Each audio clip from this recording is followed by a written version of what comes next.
what it do, ladies and gentlemen. It is a return of the simple sauce. And by that, we mean we're back on YouTube, strictly YouTube, just to promote the fact that we're also on Twitch. And we will be going back to Twitch this Sunday for Wargames NXT. I am the originator, Noah G. The G stands for greatness, glory, guts, any other positive descriptive noun that starts with a G. And with me, my brother, whom is the living encyclopedia of all things professional wrestling. It is the simple man, Noah Foster. It's just the two of us for tonight. Pete is going to be hopping on here shortly. We are going to pop when he does. Taking care of all the functional stuff. He's going to pop on here in a little bit because he's driving, and we do not recommend that you stream while driving because that's how you get in accidents. Or hit pedestrians. Many ways. Or hit pedestrians. But anyway, no. Really quickly, let's get right on into it.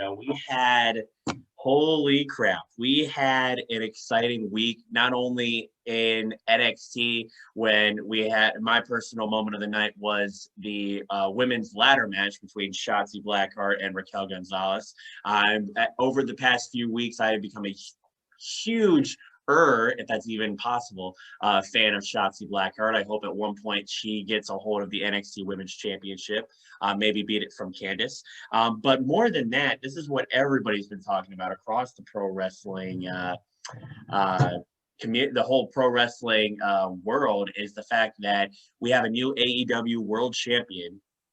And hold on, what was this? I'm sorry, did I miss something? No, but I think you know what I was referring to. You see the two shirts in the background. Continue your thoughts. Yes. Okay, there you go. There. That was shameless. Well done. No, we have a brand new AEW World Champion in Kenny Omega, and how they celebrate him winning the World Championship is the first person in the ring with him is Don Callis, the head honcho of Impact, escorting him out of the ring, and now the announcement that he's going to show up Tuesday night on Impact. And now you have two companies, basically AEW reaching the olive branch out to Impact, and now we're going to see Impact on AEW like we already have, and AEW on Impact. So it's like it's interchanging. Like, what was your reaction to this happening? I mean, I'm still just gangbusters over the moon, fantasy booking in my head. It's holy shit. It's as simple as that. You think we might have FTR versus the North. We might have Rosemary and Abaddon come face to face. On BTE, you might see Jordan Grace and Don Silver in a flex off. There's so much possibilities with the idea that we literally might get Impact Wrestling versus or working with All Elite Wrestling. And it all starts with Kenny Omega showing up this Tuesday night on Impact. Right. What do you think? I think also something that could happen even Tuesday night is Kenny Omega could go in the ring giving his spiel, and who is he interrupted by? None other than the Impact World Champion, Rich Swann. I mean, that's a face-off. That's a face-off that I think would draw some money. That's a match that would draw some money even. I mean, you literally got a match of two champions of two different companies where one is defending the honor of their own company. Again, he's invading Rich Swann's turf. Rich Swann is their champion. Another thing that I thought of is, what's funny is who just left Impact was the Rascals. Well, what if they show up on Impact after, as AEW showing up, and they turn on Impact and they're like, nah, we're Team AEW now. That would be, and then the announcement is we're All Elite and we're signed with AEW, and then they just show up on Wednesday nights. That would be awesome. Well, unfortunately, again, right now we saw the last class of recent recruits. Zachary Wentz and Desmond Xavier, the true Rascals, they are now part of the NXT roster. What? Performance Center. Oh, yeah, that's right.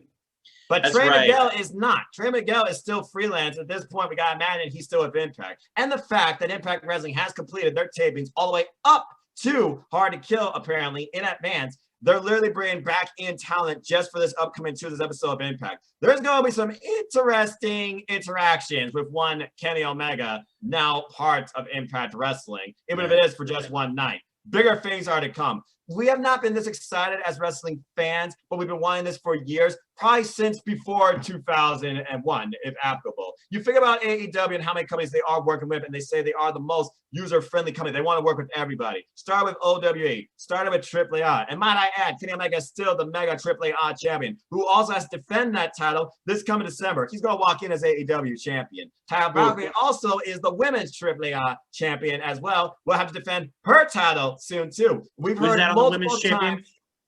Yeah, we've heard multiple times with NJPW references across AEW and Impact Wrestling. We know the Good Brothers, they can work with NJPW. It would not surprise me if the Good Brothers and Omega come together. The bottom line is this. This is right now one of the most exciting times ever to be a professional wrestling fan. The possibilities right now are limitless. And Tony Khan is right now talking with Rock Romero to open this door that everybody wants more than anything, New Japan Pro Wrestling. Can you imagine Okada on All Elite Wrestling? My God. Oh my God. My Okada and Kenny Omega in All Elite Wrestling. We see that on a Wednesday night show. Jesus. Again, AEW, Kenny Omega said himself, like this pin says, he wanted to change the world. He couldn't do that just from within Japan. It may have took over a year and a half, but it seems like that phrase is finally really starting to pick up. Yep. I can't wait for Tuesday. Tuesday night can't come soon enough. All right, and Noah, we got to give this man a pop. We're bringing him right on in. Here he comes. Woo! Hey, Big. What's going on, man? Yeah, there you go. We're live. We're live right now, buddy. We're live right now. We're not on Twitch. We're not on Twitch right now because we got locked out of the OBS, or we got locked out of the live stream. So we're just we're doing just an old simple sauce show on YouTube, and then tomorrow night we're going live on Twitch to because my friend's like, hey, they they sent some sort of SMS to Jack, and Jack's at work. Jack's working. Folks. Hey, this works out. This works out because we'll still be able to do things the way we want to. Exactly. Yeah. Don't you have something going on tomorrow, Noah? Me? Oh no, I thought I was. So to anybody who sees this, I am a gigantic nerd. I thought I was playing D&D with my boys tomorrow night, and they basically said, it happens. Yeah, we're not. We all have a hobbies. We're not doing that again for another 2 or 3 weeks. So I'm like, people call us nerds, but it's like, everyone has their hobbies. It's all good. Right. So hold on. Games. I watch nothing but freaking wrestling, and people call me the most analytical, mathematical mind when it comes to meeting me. So there you go. I'm Noah Foster. I'm happy to just be me. Nerd, geek, Mark, whatever the hell you call me. You're not going to affect me in a negative way. It's like a meeting. It's like, my name is Noah. I'm a wrestling fan. Hi, Noah. It's like that movie Hot Rod. Hi, my name is Rod. I like to party. Yeah. We were talking about Pete. I have a question. Sure. I have a question. Thoughts on the hair? Looking good. You changed your hair? You can't really tell, but it's a little darker. Okay. Hey, man, whatever you go with. You can't really tell me. So whatever. Looks I'm not getting a haircut for the rest of the year. So Pete, this is just going to keep Pete, out of the four, I want you to bring the afro back. Pete. It looks good. The curly hair afro. No, but I'm advocating for it. When the three of us met at NXT, didn't you have the long locks as well? Like you had some a longer hair back in the day? It had been longer, but yes. See, you were rocking the pandemic locks before it was trendy to do so. You were growing out the hair before the barbershops closed down. I mean, yeah. So it must have grew out down to your shoulders or something. I've spent most of my adolescence into adulthood with long hair. I was always just more comfortable with it. So I'm still trying to I'm more than likely growing it back out because I'm still struggling how to figure out how to style this well. Right. I can't take anything away from my hairstylist because she did everything right. Every time I've gone in there to get her to get some work done, she's the only reason I've ever looked good with short hair. That's their job, dude. You gotta respect people that know how to do it. Exactly. Anywho, Petey, you came in right on time. Noah and I were talking about our overall reactions to the announcement on Dynamite. John Moxley's 277-day title reign, which in and of itself an accomplishment. I was wondering the number. It sets the bar. 277 days. An incredible reign. He changed the business. He raised that title. I have nothing but respect for John Moxley. We'll have to see what's next. Because again, he still has that IWGP United States Championship. And that's there's probably a certain Bullet Club member waiting to get it. Yep. And on top of that, you have more personal concerns by John the Man. I mean, Renee is pregnant right now, so that's looming. Yeah. While at the same time, what's funny is that Roman's the one that's already a dad with kids. Seth's about to leave WWE for a period of time to go be with Becky while she has her kid. And then I don't think he was on SmackDown last night. He wasn't. No, he's been gone since Survivor Series. That's literally how they wrote him off. Yo, that was, oh my God, because that made for the sense. greater good. Yeah, do it. Do your part. Can't believe that. He literally sacrificed himself for a bro kick in the face to get away from WWE to go home with his wife. I don't know if you guys caught it on camera, but Kevin Owens kind of threw him a little smile and was just like, like, yeah, we're mad at you, but like, I'm not really, because I get it, dude. He's a family man, so Kevin Owens definitely understands. And anywho, we were talking about the possibilities of now that Impact is starting to has been showing up on AEW. AEW is going to start showing up on Impact. Kenny Omega is going to be showing up on Impact as the AEW World Champion. All the possibilities that could take place on top of this. And Noah made the good point that Tony Khan also made the point that he's going to start to branch out to New Japan and possibly form a partnership there as well, which just... He had the conversation with Rocky Romero, if I'm not mistaken. My That's God. Right. Can you imagine just the three-way dance between those three companies, but they're all partnered together? Like, WWE's in straight doo-doo. Like, they got to don't count out again. OWE, AAA on, and of course the NWA. AEW is literally bringing the wrestling world together, or trying to. Right. This reminds me of, I saw a very interesting meme earlier today that here we go. if you've ever seen the final fight scene from Avengers Endgame when all the heroes come back, of course, and it's basically like it's from a wide shot where it's just like all of them coming through the Doctor Strange portals, and it just shows captions like MLW, ROH, New Japan, all this stuff, and like at the very end of it, it shows where Captain America goes, gets the hammer, and it's Tony Khan. Like they show put a little caption that says Tony Khan, and he goes assemble, and obviously it's again is Thanos. The best part of it though, I don't know who thought to do this, but it was so genius. In the very background of that wide shot is giant Ant-Man. Guess what they had his caption as? Who? Fucking Okada. I would never have thought to do that, but that was good. Okay, that's brilliant. That's freaking brilliant. Something I thought of in regards to now this partnership is happening. Who was the most notable individual who was released from Impact Wrestling? But no Impact? Released from Impact Wrestling? From Impact recently. Recently. Well, besides the Rascals beforehand, it had to be Tessa Blanchard. Right.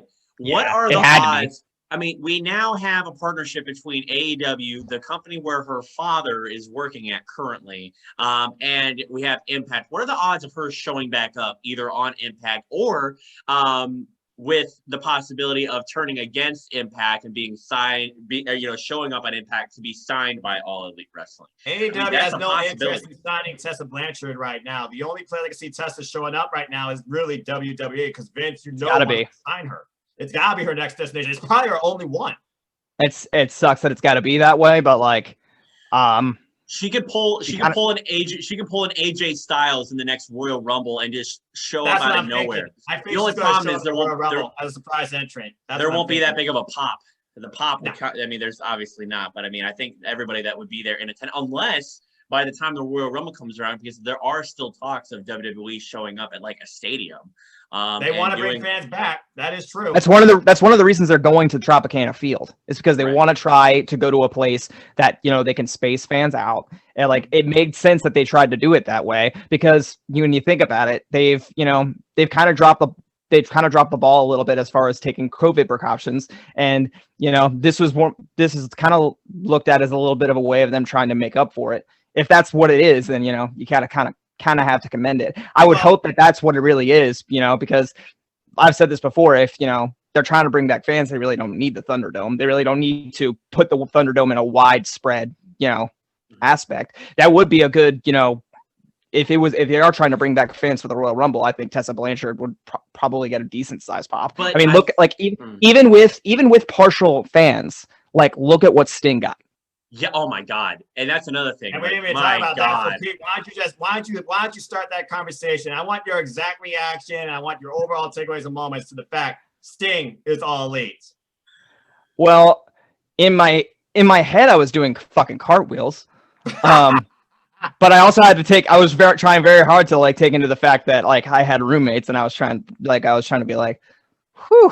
Common courtesy. I was also like, about it, like my head, I was just like, this is awesome. Yeah. But no, I had my TV and then my roommate had his computer right here, but like I knew he was watching and he was just like, he kind of looked over, he was just like, it's pretty cool. Yeah. He was like, he didn't give me any of his interview reaction, but like he was watching. Like I could tell like he like had like, he was just like, yep. Cause he used to watch wrestling with me all the time. And like and I knew he was like kind of pumped. The man hasn't been on. But yeah, like I think the word is marked out. I think that's the a little bit, yeah. And I will say this, like we had a little bit of a conversation about this earlier. As far as his physical condition goes, I would like to think that, they're going to take good care of him. They know, he went through a neck injury, and I personally wouldn't want to see, him go into any sort of danger regardless of what promotion he goes through. Right. As I wouldn't want to see him, take a bump if it's going to hurt him. If they have to use him in a capacity that sees him in the ring a little bit less, I'm okay with that. Maybe if he's in a tag team capacity where like he jumps in and, he's as protected as humanly possible, I am 1000% okay with that because how old is he? He's in his 60s. He's in his 60s. I know that. But let's find out. She's helped us out before. How old is Steve Borden? That's his real name. I looked up how old is Sting and I got the drummer from the Police. Or the guitarist from the Police. Dude. God damn it. Yeah, that's brilliant. Yeah, 61. So it's like his age combined with the neck injury. It's just like if they want to try to protect him in the ring, even just have him come back in a managerial capacity, I'm not opposed to that whatsoever. Manage Darby Allin. That last camera shot just focused in on No. Darby Allin's staying stone face as possible, and you just see Sting looking at him. No. Shit, my Something pants. special is about to go down, folks, between Darby Allin and Sting. I just gotta say that for the record. Now to go back to Pete's point, Pete, they said he has signed multi-year contract with AEW. He will be used as a regular part of the product, but they are not going to necessarily use him for in-ring action. If they do, it'll be under the most tight and safety of circumstances, and only when they absolutely feel a bump is required. It's also been reported that Sting was not very happy with the way WWE did him as well during his run. And apparently, Undertaker vs. Sting never appealed to Vince McMahon. That's why it never happened. There's a lot of things I can forgive from Vince. That's not one of them. But the bottom line is this, folks. Sting is in All Elite Wrestling. You had to wonder, winter is coming, okay? Now, here's my point of the nerd. Game of Thrones, Season 1, Episode 1, title of that show was Winter is Coming. And you were wondering, okay, winter is coming. You're just trying to be another pop culture thing here. And then we literally see, and I look at Mikey Rux's Twitter, he literally used Game of Thrones, WCW Sting theme, and guitar riffs and drums galore to make the theme. And who freaking comes out? And a lot of Sting. And a lot of snow.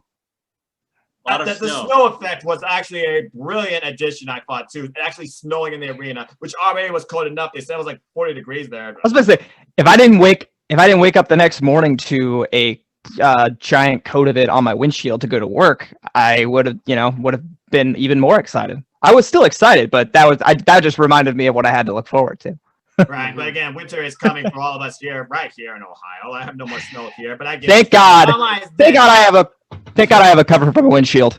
Nice. I think this is what a moment. The bottom line, what a moment. Okay. Right. Tony Schiavone saying it's Sting. Right. And JR literally saying, seeing this guy makes you feel young again. It was like the whole wrestling world forgot everything else that was going on and just rejoiced. Old or new fans, you freaking know who Sting is. Right. If I may, for a moment. Say they use him more strictly as a managerial role. I'm going to say this while I'm pacing up my stairs to refuel on an alcoholic beverage. Here to do your NWO entrance? No, the lights are on, so it's gonna be more. It's gonna be more like I'm walking into Sting and Darby up in the rafters together. Good grief. Okay, yes, that'd be awesome. If Sting is managing Darby Allin, this opens up a whole new managing. No, that's not what I meant. Managing. Manager. Managing Darby Allin. This not only gives Darby Allin more complexity to his character, but it also, I mean, the superstar, or not superstars, I don't want to use that, the wrestlers that have managers in AEW, such as a Brian Cage with Taz, they've already hinted at that a little bit on Wednesday, but also one I'm very interested in is Jake the Snake and Lance Archer against Darby Allin and Sting. That's not only a manager match one-on-one, but that's a tag team match that you could book. Well, I don't want to see Jake the Snake in the ring again. Never mind. Look, Jake the Snake keeps talking about I haven't DDT'd somebody in forever. You almost wonder if they're trying to find a way for him to DDT somebody. Can you imagine? The idea of Sting versus Darby Allin, Sting and Darby Allin together, though, I feel that's the number one thought on everyone's mind right now because people see it, people want it, people really think Sting and Darby Allin is a match made in heaven. And next week, Sting speaks. So we'll find out for sure where this is going. Yeah. I'm liking it. I'm liking it. I'm liking it. Yep, twice. The fact I don't know what they're gonna do, but the fact that Sting, this is what, the fourth or fifth company. Well, it's probably been multiple companies that the man's been associated with, but the man has a history. He's 61 years old. He's regarded as a legend, and this just even cements it even further. He's the icon. Exactly. I mean, we can talk about Sting all night, fantasy book, Impact, and AEW, but guys, there's been so much to talk about this week in wrestling. So why don't we dip right into the WWE as we always do? Again, before we do, I was harsh on Raw. I don't mean to be, but there's certain things that I enjoy in sports entertainment, and other things I'm like, give me a break that make me cringe. By the way, before we say anything else, WWE, rest in peace to the late and great Pat Patterson. Oh my God, yeah. Blonde Bomber. Yeah. And the first ever Intercontinental Champion. Yeah. His legacy he left on the business will never be forgotten and never will repeat. My deepest prayers and condolences to him and his family, but he's up there now with Mean Gene Oakland, Macho Man, and so many other greats. God bless him. Yeah. Before we get into the WWE aspect of this, there is something about this partnership that I kind of wanted to talk about myself. Go ahead. You're late to the party, Pete. So we'll give you a sec. Yeah, absolutely. Come on, give him a You probably dived into this. Dive. Dude, I've been at work for 10 hours. Get off my ass. Hey, make that pay. I'm not getting on your case. This is all about fun here, right? Now talk to us. AEW Impact Partnership. Give us your thoughts. So one of the big things people have talked about with this is the cross promotional matches that could happen. Yes. More specifically, the cross promotional title matches that could happen. What are some that you think you would want to see? More specifically, like who would you want to see win a championship in Impact from AEW or vice versa? FTR! Give me FTR already. FTR versus the Good Brothers, even though FTR versus the North should be the number one contender. That'd be so good. And have the Good Brothers win and have them win the AEW Tag Team Champion. Well, I think now Kenny Omega and the Good Brothers come together. I love to see that because then the Young Bucks are like, Kenny, what the hell, man? You turned your back on Put it up, boys. You just set up AEW Revolution. Put it up. There you go. Put it up. There you go. There's a reason why I got the OG Kenny Omega Bullet Club shirt, folks. The cleaner is back. Yes. Okay. So here's one I want. And I gotta be totally honest. I kind of want to see Willie Mack win the TNT Championship. Really? I have always been I'm not fan. No, I'm not gonna say. I don't use this word often, but I've always been a little bit of a mark for Willie Mack. A Willie Mark. I like that. To I've been a answer fan of him Pete's- since Lucha Underground, so I can respect that. He's also worked throughout NWA and Impact Wrestling. He's People been sleep on Willie Mack. He is a very good wrestler. I give you that. I'm gonna put someone over right now. If I want somebody from Impact to win a championship from AEW, I'm gonna say it right now. Deonna Purrazzo can take all my fucking money. She can win the AEW Women's Championship and be a double belt and say screw you to WWE for not giving her the time of day. Whoa! I would to have her not be signed by AEW, be signed by Impact, and have their belt and have 2 belts around her waist. Hopefully, she solidifies the campaign to remodel the AEW Women's Championship because that thing is too damn small. And it looks like an egg. It looks like it. You're not the first one to say that.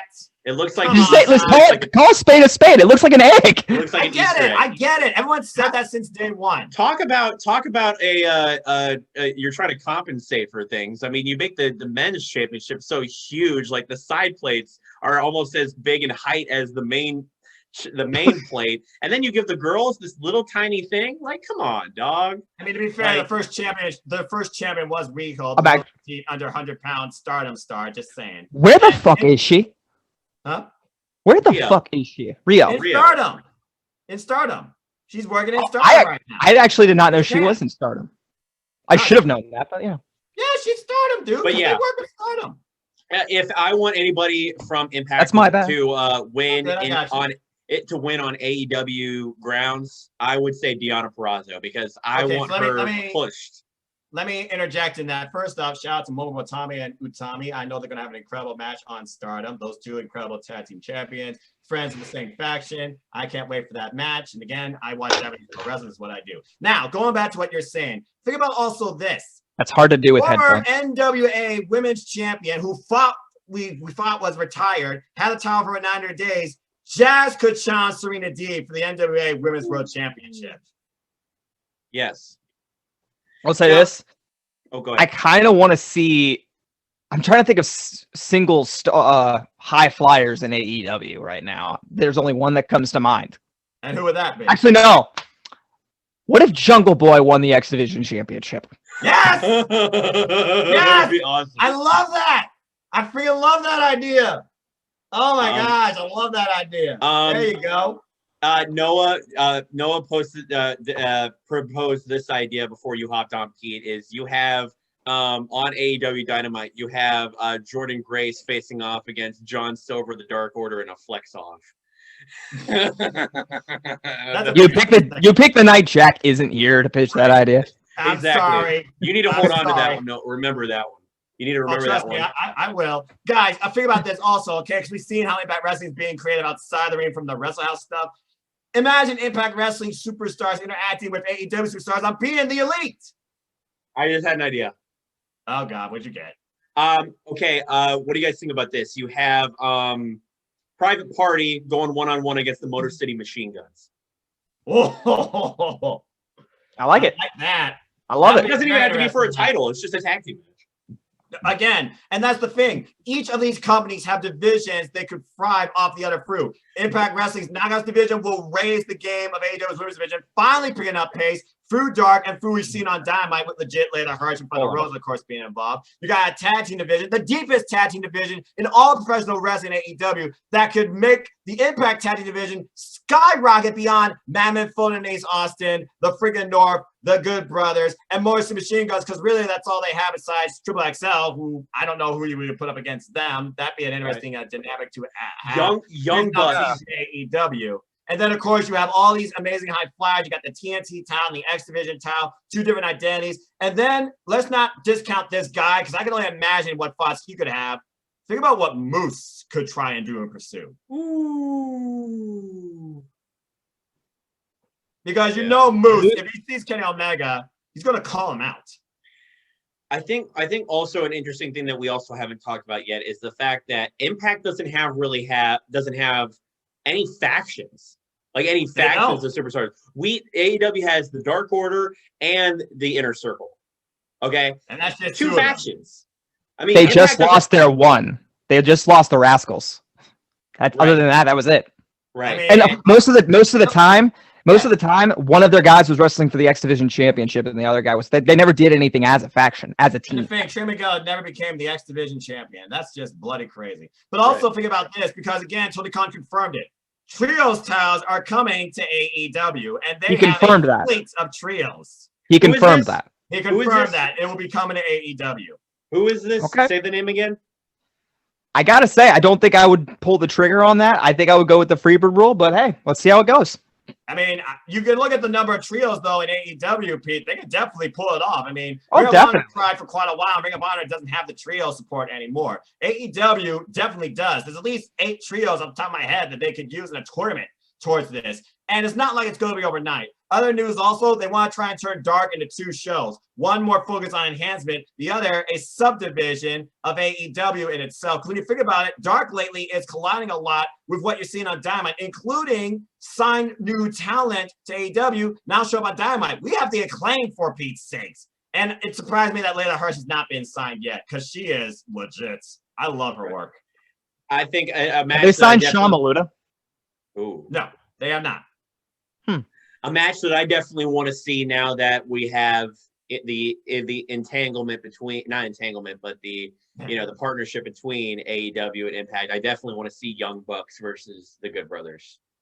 Again, that is a match that that's a civil war, I think, going to happen, and that's champions versus champions. If, of course, they're still champions at the time. Again, there's so much fantasy booking. We could really dedicate an entire FTR versus Motor City Machine Guns. That'd be another good one. Like blank versus Motor City Machine Guns, okay? Top Flight versus Motor City Machine Guns, okay? There's so much to think about with the idea of AEW and Impact Wrestling not necessarily compete against each other on all fronts, but also work with each other. Su Yung, Rosemary, Abaddon is a dream triple threat of mine. And then Pete, interesting one. Pete, really quick, Pete, before hold your tongue for a second. I told Noah this before you hopped on. Kenny's showing up on Tuesday as the AEW World Champion. It's literally like the percentage of this happening is pretty damn high. He's going to get interrupted by Rich Swann, without a doubt, as the Impact World Champion. I mean, he's coming out there and he's going to say, "What the hell are you doing here? This is my show." He and there's going to be if that happens, there's going to be a match between those two that night. Or Kenny could just shrug it off like, "You're beneath me. I'm going to sweep you up with one of my dust girls." There's another possibility. Go for it. And you just brought it up. What if he gets interrupted by Moose? There you go. Everyone keeps saying Moose is a future Impact World Champion. Part of me sees him getting interrupted by both of them. I feel like that would be a better segment for me. And the thing, Rich Swann has to think about this coming Saturday at Final Resolution. He has to defend the Impact World Championship against Chris Bay. So yeah, there's also that. I forgot about that heel turn. There's a lot of moving components right now, and there's so much just fantasy booking to figure about in this idea. Now people say, "Get your hopes up," blah blah blah. Let the fans just enjoy what could be a real thing, because AEW right now is the most legit case that can make this happen. Right.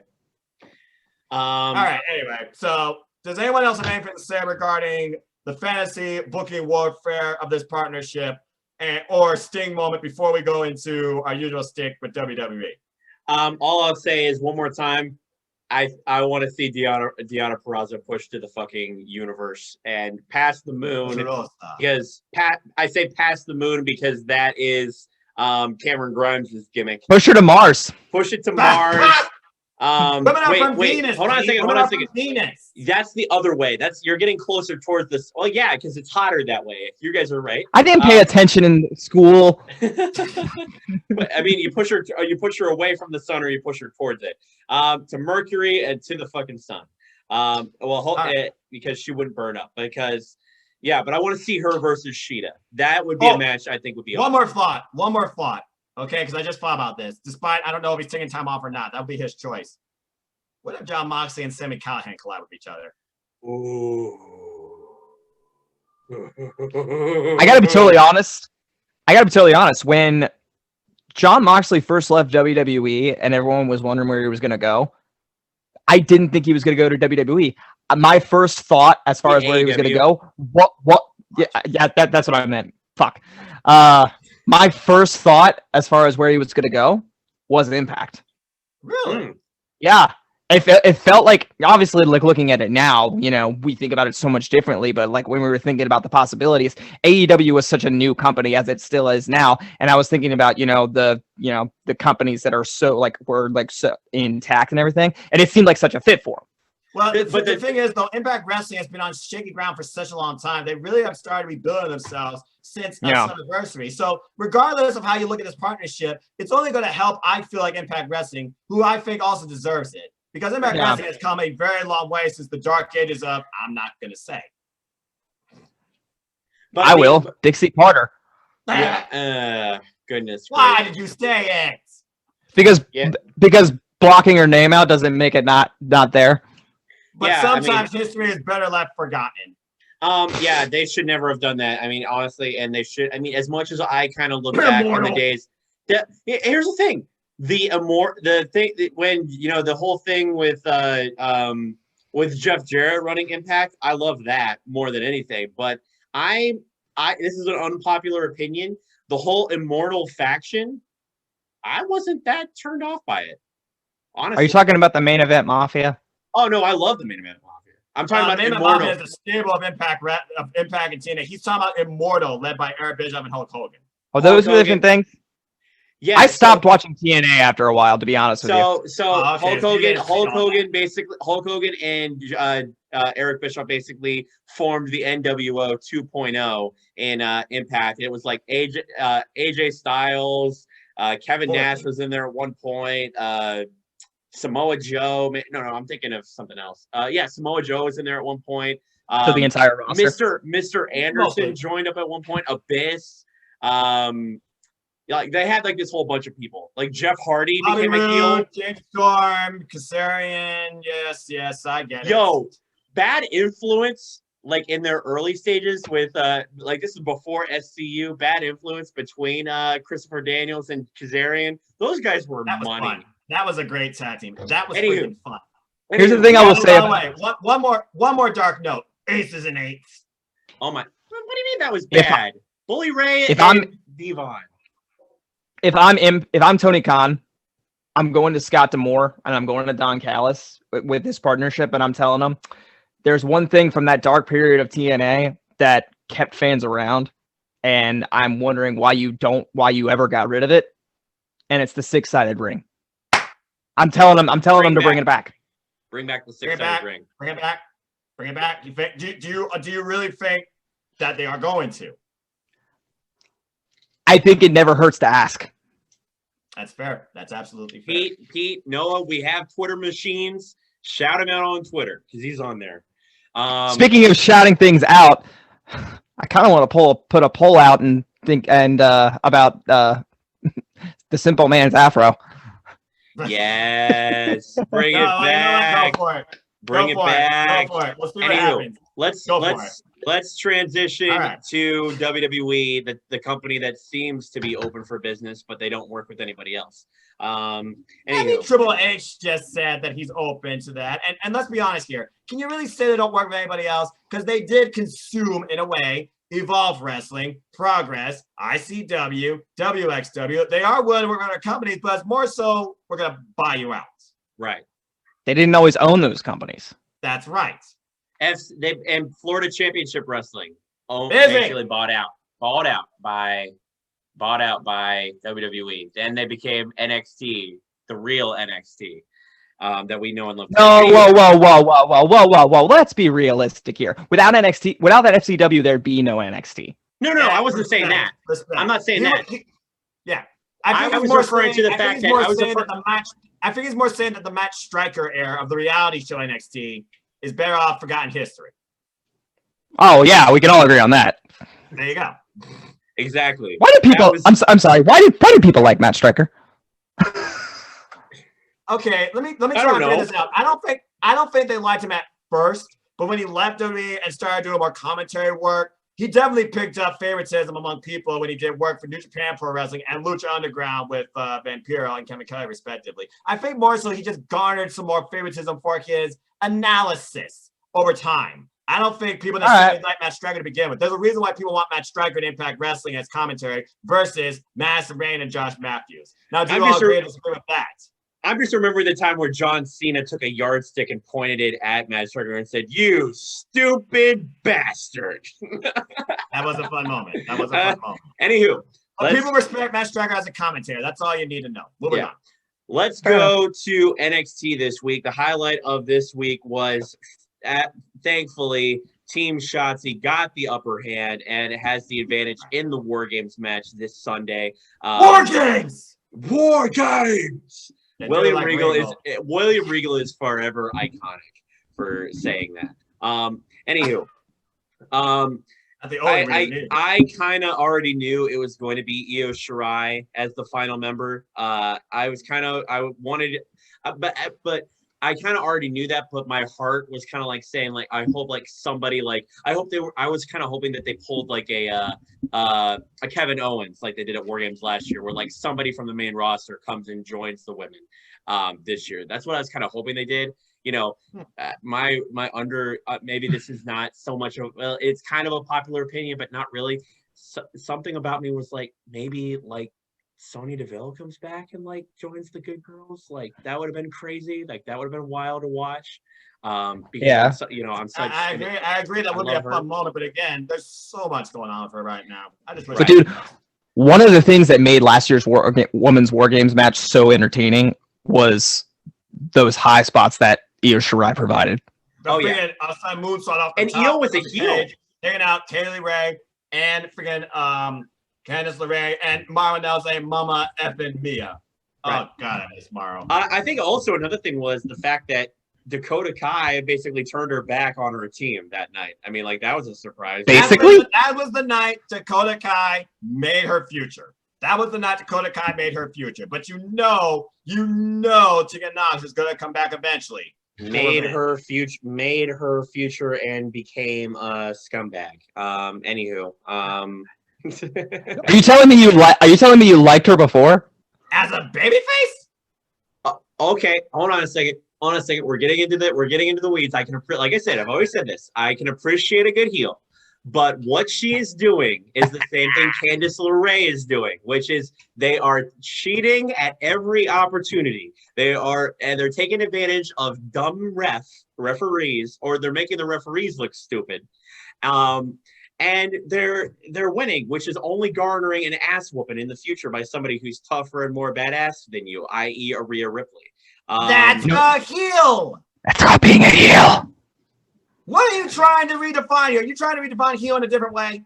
Yes, I define a heel as somebody, from my point of view, a heel is somebody who's able to manipulate a babyface and turn them to the dark side, i.e. what Christian did back when Edge was, before he retired. If you remember the episode of SmackDown where Christian came out, Edge was kind of, here's the segment. I'll set the picture. Edge was cutting a promo, right? And like talking some real babyface shit. Christian comes out and says, everything you said was full of crap. Everything you said was full of, I know you're full of shit right now. And Edge is like, yeah. And he like literally turns him, a babyface. That's a good heel as well for me. If I'm able to get inside the babyface's mind and make him question his morals, that's some Joker from DC Comics right there, because he's making Batman. There aren't many heels, though, that are that manipulative that can do that. I mean, the strongest example of a heel that can do that right now is Bray Wyatt. I am more of a fan of that kind of heel as well as the badass anti-hero. Some people boo him, some people hate him. Most of the people love him because he's badass.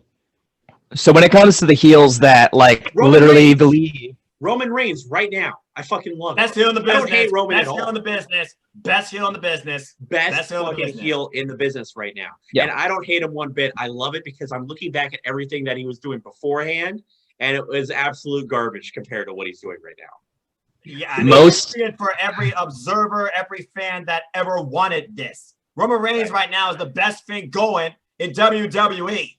Yeah. Most heels literally believe that if there is one person in the stands cheering them, they are not doing their job right. That's JBL's words, not me. And Edge even said that during his rivalry with Cena. I said, I needed to make these people hate me. There's a reason why Chris Jericho didn't promote merchandise when he was a heel. He wanted to make sure these people truly hated him. Don't support me. Don't acknowledge me.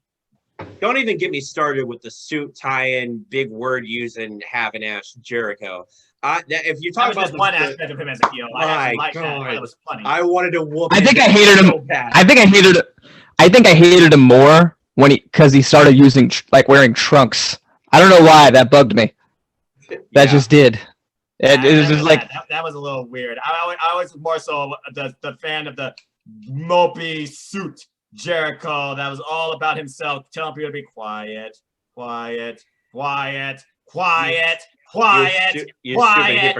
I am the best in the world. Do you understand what I am saying to you right now? You hypocrite. You hypocrite. Let me know that I wear suits because I enjoy them. I am no heel in any way. Nor am I ever tried. No. What you are is you're the Ric Flair suit wearing, where it's like custom made from head to toe. I'm wearing alligator shoes. I'm not that rich. I tried to do this. One, I'm not rich, and two, I am not Space Mountain, and I'm still a virgin, and I choose that lifestyle. Oh, it's all good. It's all good. All right, we're way off in the weeds. So NXT, Shotzi Blackheart and her team, they got the advantage for Wargames. I find this interesting because you all seen the history. Every team that's had the advantage has lost at Wargames. This is the first time, though, a face team has the advantage. So does that change the dynamic? I don't know. Well, I don't know. Here's the thing. There's a lot of unpredictability in this match. Actually. I'll tell you what. I really loved the videos, the video packages they were putting together of Shotzi in the shop, and then Ember Moon comes in and joins her, throws a part in, starts working on the shit with her. Then Rhea comes in and heavy artillery, boink, and then they lift the thing up, and then there's just gold, and you don't know who it is. Well, apparently it's Io because she's the champion. I don't know what. There was a lot of things. That one got my imagination going, but I don't know. Yeah. To me, it's just one of those things where it's like there's a lot of unpredictability. All I know is that Candice, Dakota, Raquel, and Tony Storm, of all people, they're going to be up to their old tricks, and they're going to be trying to, double. There's going to be a lot of 2-on-1 scenarios, probably, even though the babyface team has the advantage. There's a lot of unpredictability. That's the beauty of Wargames. But here's what I know for a fact. Shotzi is going to be coming out there, they're probably, I wouldn't be surprised if their entrance was on a tank. If there was on a tank. With all four of them on it. There's got to be some big time entrance. Shotzi Blackheart says expect surprises from her team. Perfect. And on top of that, Shotzi has been waiting all this time to bust out the weapons. She's going to grab a kendo stick. She's going to grab a trash can, a chair, maybe a table. Shout out to the Dudley Boys, aka Team 3D, with the get the tables. Someone's getting put through a table. Io is probably going to jump off the top of the cage. We're going to get a lot. There's a lot of unpredictability. All I'm hoping is that the good guys win. Why? Because I love Shotzi. I love Rhea. I love Ember. Those two deserve the dub that night. If this is Rhea Ripley's last match in NXT before she goes to the main roster, cool. That's one hell of a way to go out. And then she can show up at the Royal Rumble and win it and go on to WrestleMania again. I would not mind seeing her. You've already read my way of how I would book the Royal Rumble, the women's Royal Rumble match, and how leading up to WrestleMania. You've probably read that article. Like it involves directly involves Rhea Ripley. Honestly, if I were to book the two last combatants in the women's Royal Rumble match, I wouldn't be surprised if it's Rhea and either Sasha or Bayley. That would be pretty sick. Yeah. Okay. Yeah. So, but anyway, so far, but then at the same time, Rhea didn't get drafted to SmackDown. So so as far as we know, she's still in NXT for the time being. So she could win the Royal Rumble and represent NXT and bring one of the women's championships to NXT. Still be on be on the NXT roster, but holding a main championship belt. That would be dope. or a main roster belt. I mean, that'd be pretty sick. I get you. So right now, I'm just gonna put y'all on the spot. So you basically said your Team Blackheart's your pick to win. I gotta be honest with you. I think Team LeRae somehow is gonna pull it out. Not only do you have this outside influence of Indy Hartwell, but I also expect a lot of shenanigans to go down here too. I keep thinking in the back of my mind, Tegan Knox is gonna show up and try and exact revenge against Candice LeRae. But something inside me thinking about who could challenge Io Shirai next for her title. You gotta imagine the winning team is gonna have some aspect towards that. The next challenger I see, who just turned heel, but another person you always enjoy that rocks. Toni Storm. In order for Toni Storm to get close to that opportunity, she has to win War Games. So only just because I want to set up that angle, my pick to win this tomorrow's War Games for the women, I'm going with Team LeRae, despite the fact LeRae is heel and you don't like it. So Pete, who's winning the women's War Games tomorrow, in your personal opinion? I gotta say, if it's just being looked at as I gotta go with Team Candice. Do tell. Yeah. It just seems like it. You know what? I'm changing my pick. You know, I'm thinking about it more and more. It seems like I gotta go with Shotzi needs the revenge. It just seems like, you know, it just makes sense. You know, it's less because this is less about Rhea Ripley's send off. If this was strictly, if this was right now, that should not be a focal point of this match. Yeah, Rhea Ripley going bye-bye after this. Don't think about I think Rhea Ripley technically had that with her title match. Like right now, this is about Shotzi Blackheart getting revenge for her tank. Like, or you know, like not so much about the tank, but like what the tank represented. And I think it would mean I think Shotzi needs the win more. It's as simple as that. I think it would be a better story. It's 2 against 1. What do you all think? Sauce Nation, let us know on all social media platforms. Noah G, Pete, do it. Make polls for each of these matches. So why don't we just go ahead and continue through War Games? So give me your thoughts on this. And I'm going to let Pete give his thoughts on this first. Cameron Grimes versus Dexter Lumis in a strap match. Who needs to win more? Who's getting it? Pete, you first. Quite frankly, I think Cameron Grimes needs a lot of things more. A better hat, maybe? No. I love Cameron Grimes, to be totally honest with you, but like, dude, I will say this, like, I love Cameron Grimes. Oh, fuck you. I love Cameron Grimes. I love Dexter Lumis. I think, you know, it seems like as far as this rivalry goes, Dexter Lumis has gotten the upper hand pretty much most of the time. It's like Dexter Lumis is in Cameron Grimes' head. If Cameron Grimes would manage to actually get one over on Dexter Lumis, I don't think it would be such a bad thing. I think it would be actually really, really good for Cameron Grimes to get the win on this one. Oh, okay. It definitely is not going to be clean. I mean, it's a strap match, and the whole purpose of the strap is so Cameron Grimes can't escape. You're saying Cameron Grimes had the advantage. He's ran away from every opportunity to get the advantage on Dexter Lumis. Their last match was a blindfold match, and he ran off. All right. And I think it would actually make him look really good if he were to pull this one off. All right, Noah G, your thoughts on this match? I see Dexter Lumis going over with this match just simply because it's Dexter Lumis. He's proven up to this point why he's superior. The only way I see Cameron Grimes pulling off a victory is by hook and crook.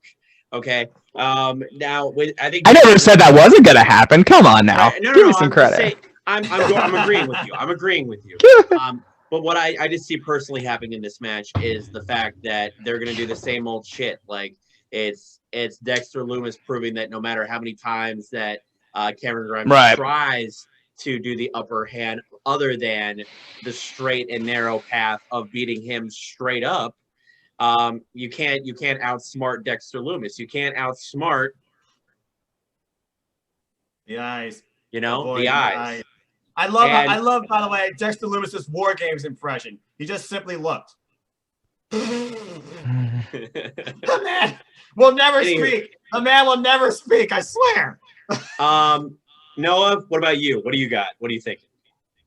Gotta go with Dexter Loomis on this one. It's time to move on from this rivalry, okay? Cameron Grimes is trying to say that he's better than Dexter Loomis by literally ducking and dodging, while Dexter Loomis now has provided this scenario that Cameron Grimes cannot escape him. It's time to move on. Let's see what both men can do, but I feel like Cameron Grimes right now, he needs to move away from Dexter Loomis, and the best way to do that, Dexter Loomis needs to win this. Let's end this once for all, put it to silence. And here's the only thing that sucks. Dexter Loomis, it feels like I enjoy watching him in the ring. He's very, entertaining. I love the character, but it kind of feels like every rivalry he's in ends this way. Like where it's just like he's only doing this same thing where it's just like it's just him in a rivalry with somebody that's scared of him. And how did his rivalry with Roderick Strong end? With Roderick Strong? Oh, good grief. That was a while back. Let's see. He was afraid of Trunks, and the rivalry with him and Roderick Strong. What kind of match was it? No DQ, I think. It was no. Match. What was it? It was a strap match. It was a strap match? Really? Yes. You actually knew something. You knew something that Noah didn't know. Just savor this moment. Last memory, folks. I can't remember everything. So good job, Pete. There's a reason why I'm not only mine here. My point is like, as entertaining as Dexter Loomis is, I feel like this character might be somewhat limited. It's like I want to see more for this guy, but it's like I want to, and that's not to say that this character can't do more, but it's like I feel like we're not seeing everything that he can do. That's fair, and you're right. It was a strap match, so it's like the strap match almost is like his match. He owns it. It's his go-to. It was back at Great American Bash. No wonder I forgot about that because the car came into play because again, Trunk. I'm scared of Trunks. So it's like with Timothy Thatcher's match being the fight pit, Dexter Lewis's match seems to be the strap match. Maybe they'll build a streak off that. And it makes me wonder how you put Dexter Loomis into a title picture besides North American title. Speaking of which, let's go ahead and talk about that next, as we have a triple threat for the North American Championship. I can't believe I'm saying this friggin' name. The current champion, Leon Ruff, defends the title now against former champions, Damian Priest and Johnny Gargano. All I could say is one thing, Ghostface.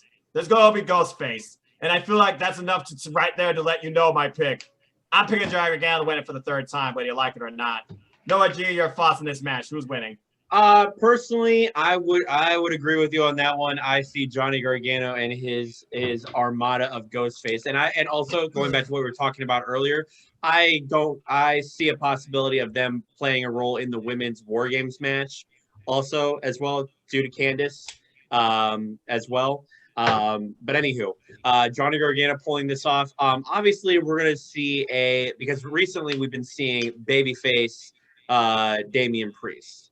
I think now we're going to be seeing a little bit more of the heelish side again of Damian Priest when it comes to Leon Ruff, because Damian's going to be trying to teach Leon Ruff a lesson here. It's that you were given respect and then you just slapped me in the face. Okay. I was celebrating with you when you won your title, and now you're basically saying you're better than me. You don't do that. So basically, he's gonna get it. Leon Ruff's gonna get his comeuppance. Okay, he's gonna get what's coming to him. He has two ring generals in the ring with him, and honestly, I cannot imagine a scenario where Leon Ruff comes out with the championship. I would be surprised if he does, just like I'd be surprised if Cameron Grimes pulls off a victory over Dexter Loomis. But honestly, as much as I want Damian Priest to win, because I'm a huge advocate for him and his character, the man's a motherfucking pimp. I will say it every single week. I love him. I want him to be like, again, another character who I think should continue on from NXT onto the main roster. They should not try and change him whatsoever. Vince needs to leave him the fuck alone, if that were to happen in Vince's lifetime. Anywho, but I see Johnny Gargano, getting behind, doing some sneaky move behind the referee's back and pulling off a win and regaining the championship. But again, another thing where it's just like, just because I can't imagine a scenario where Leon Ruff walks out with the championship, probably right now WWE is coming up with that scenario. So again, my call is I'm with Noah. It's Johnny Gargano, unfortunately. Well, it's also, but I think Leon Rush trying to prove a point to himself and to others. I am not a joke. And honestly, Damian Priest, Leon Rush feels like that Damian Priest kind of like just been playing with him towards his own game. So kudos to young man standing up for himself. Pete, any objections to the way we think this match is going to play out? Give us your thoughts. Not at all. I think it's probably going to go about that way. I think Ghostface is probably going to get involved. And by Ghostface, I mean Austin Theory. Who are the other two? There's 3 of them. I don't think there's 3 of them. I think it's just the one. No, there were 2 of them on NXT. There were 2 of them behind. Were there 2? Johnny Gargano was sitting at the announce table while Leon Ruff and Damian Priest were in the ring, and there were 2 Ghostface in the audience standing right behind him. At the end of the match, while an earlier one from the other side of the audience distracted Damian Priest, but somehow Leon Ruff, Damian Priest got the win in that tag match. Anyway, continue, Pete. So there's 3 as of now, is what you're saying? Yes, and who knows what else? Well, Austin Theory is definitely one of them. Duh. Because he hasn't left at the WWE yet. Is like he didn't just quit. Like we would know if it was he would has actually left the company. I would see him show up in MLW or Impact Wrestling if that was the case. Heck, the other two,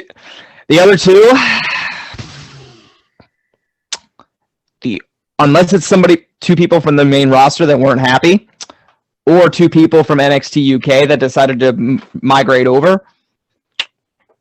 Maybe the Rascals. That's what people have been telling me. That's what people have been thinking it's going to be. That'd be pretty. That's what people have been thinking. But because here's the thing. Only 2/3 of the Rascals signed. That's right. Because Trey Miguel right now is still in Impact Wrestling. But you think bottom line is Johnny Gargano 3 times. I do. All right. There you go. All right. Now, here's the one that I'm really intrigued. We have the other War Games match with the Undisputed Era taking on Pat McAfee and his so-called Kings of NXT. They need to come up with another name. That's not working. McAfee and Company. It rolls off the tongue.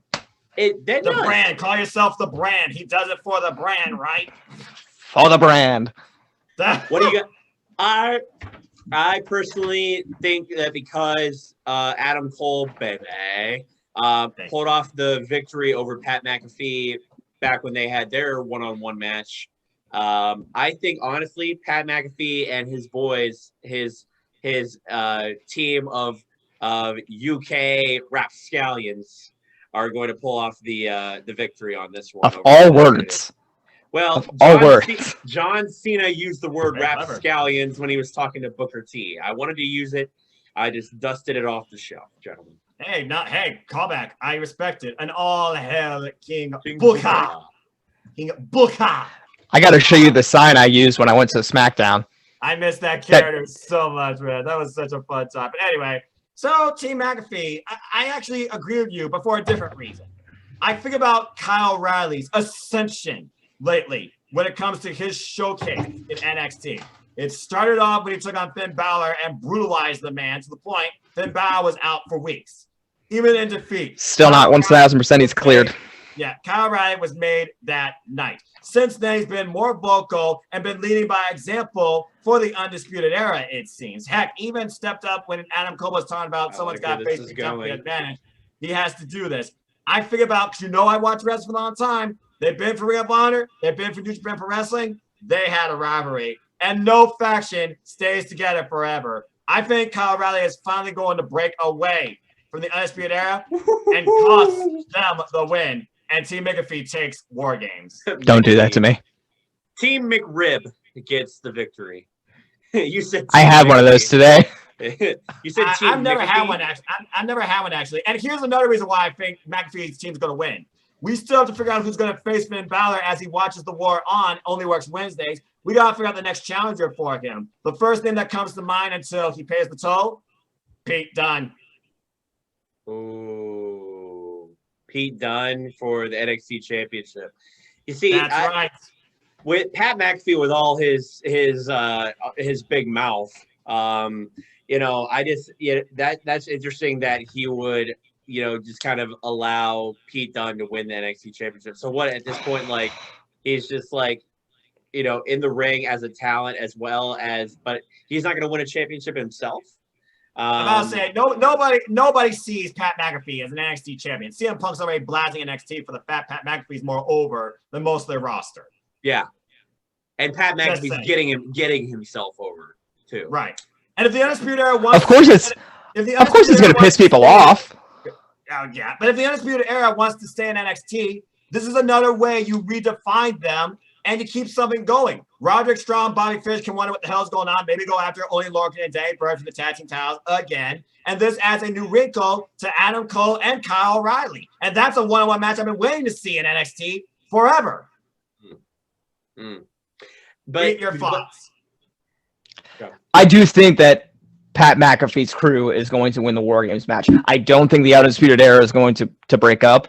I think there is too much stock in the Undisputed Era to break them up. I don't think Triple H is that crazy. I don't think the Undisputed Era is that crazy to let it happen. But I will say this. Finding each other this whole time before NXT, it would not be anything new to them.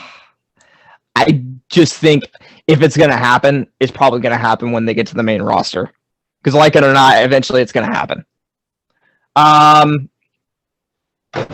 But as far as the reason why I think Pat McAfee's crew is going to win it, and I don't just say this to you two, I say this to every single fan that doesn't want to come to peace with this. You might as well now. Pat McAfee at some point is going to win the NXT championship. It's not going to last for long, but it's going to happen. God damn it. He's going to do it. He's going to do it to piss. He's going to do it to piss y'all off.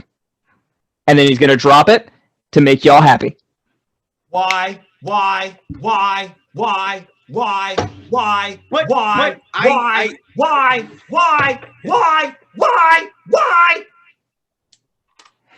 I get it.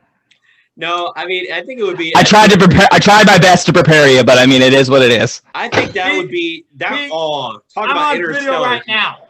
If that actually happens, I will dye my hair blonde and send you $100. You're about to make. I know we can't. Money. We need to find a way to like do a video shake. Yeah. Because I could use some help on rent. So. And up anyway. Is that like? Are you willing to send me a contract? Is that like? I'll write up. Why not? I'll write up. We're definitely clipping this. We're definitely clipping this and putting it on Twitter. Next episode of The Sauce, e-contract signing, personal gentlemen's agreements. Yep. Well, we'll even tag him. We'll even tag Pat McAfee. Noah, just you showing up on Twitch to explain to our viewers. Listen, guys.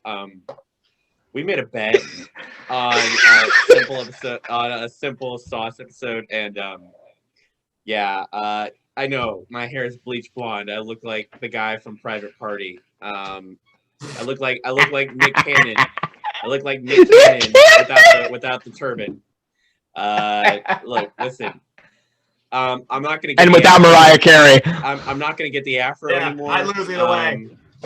I'm bleach blonde right now because I lost a bet. And I'm also $100 broke.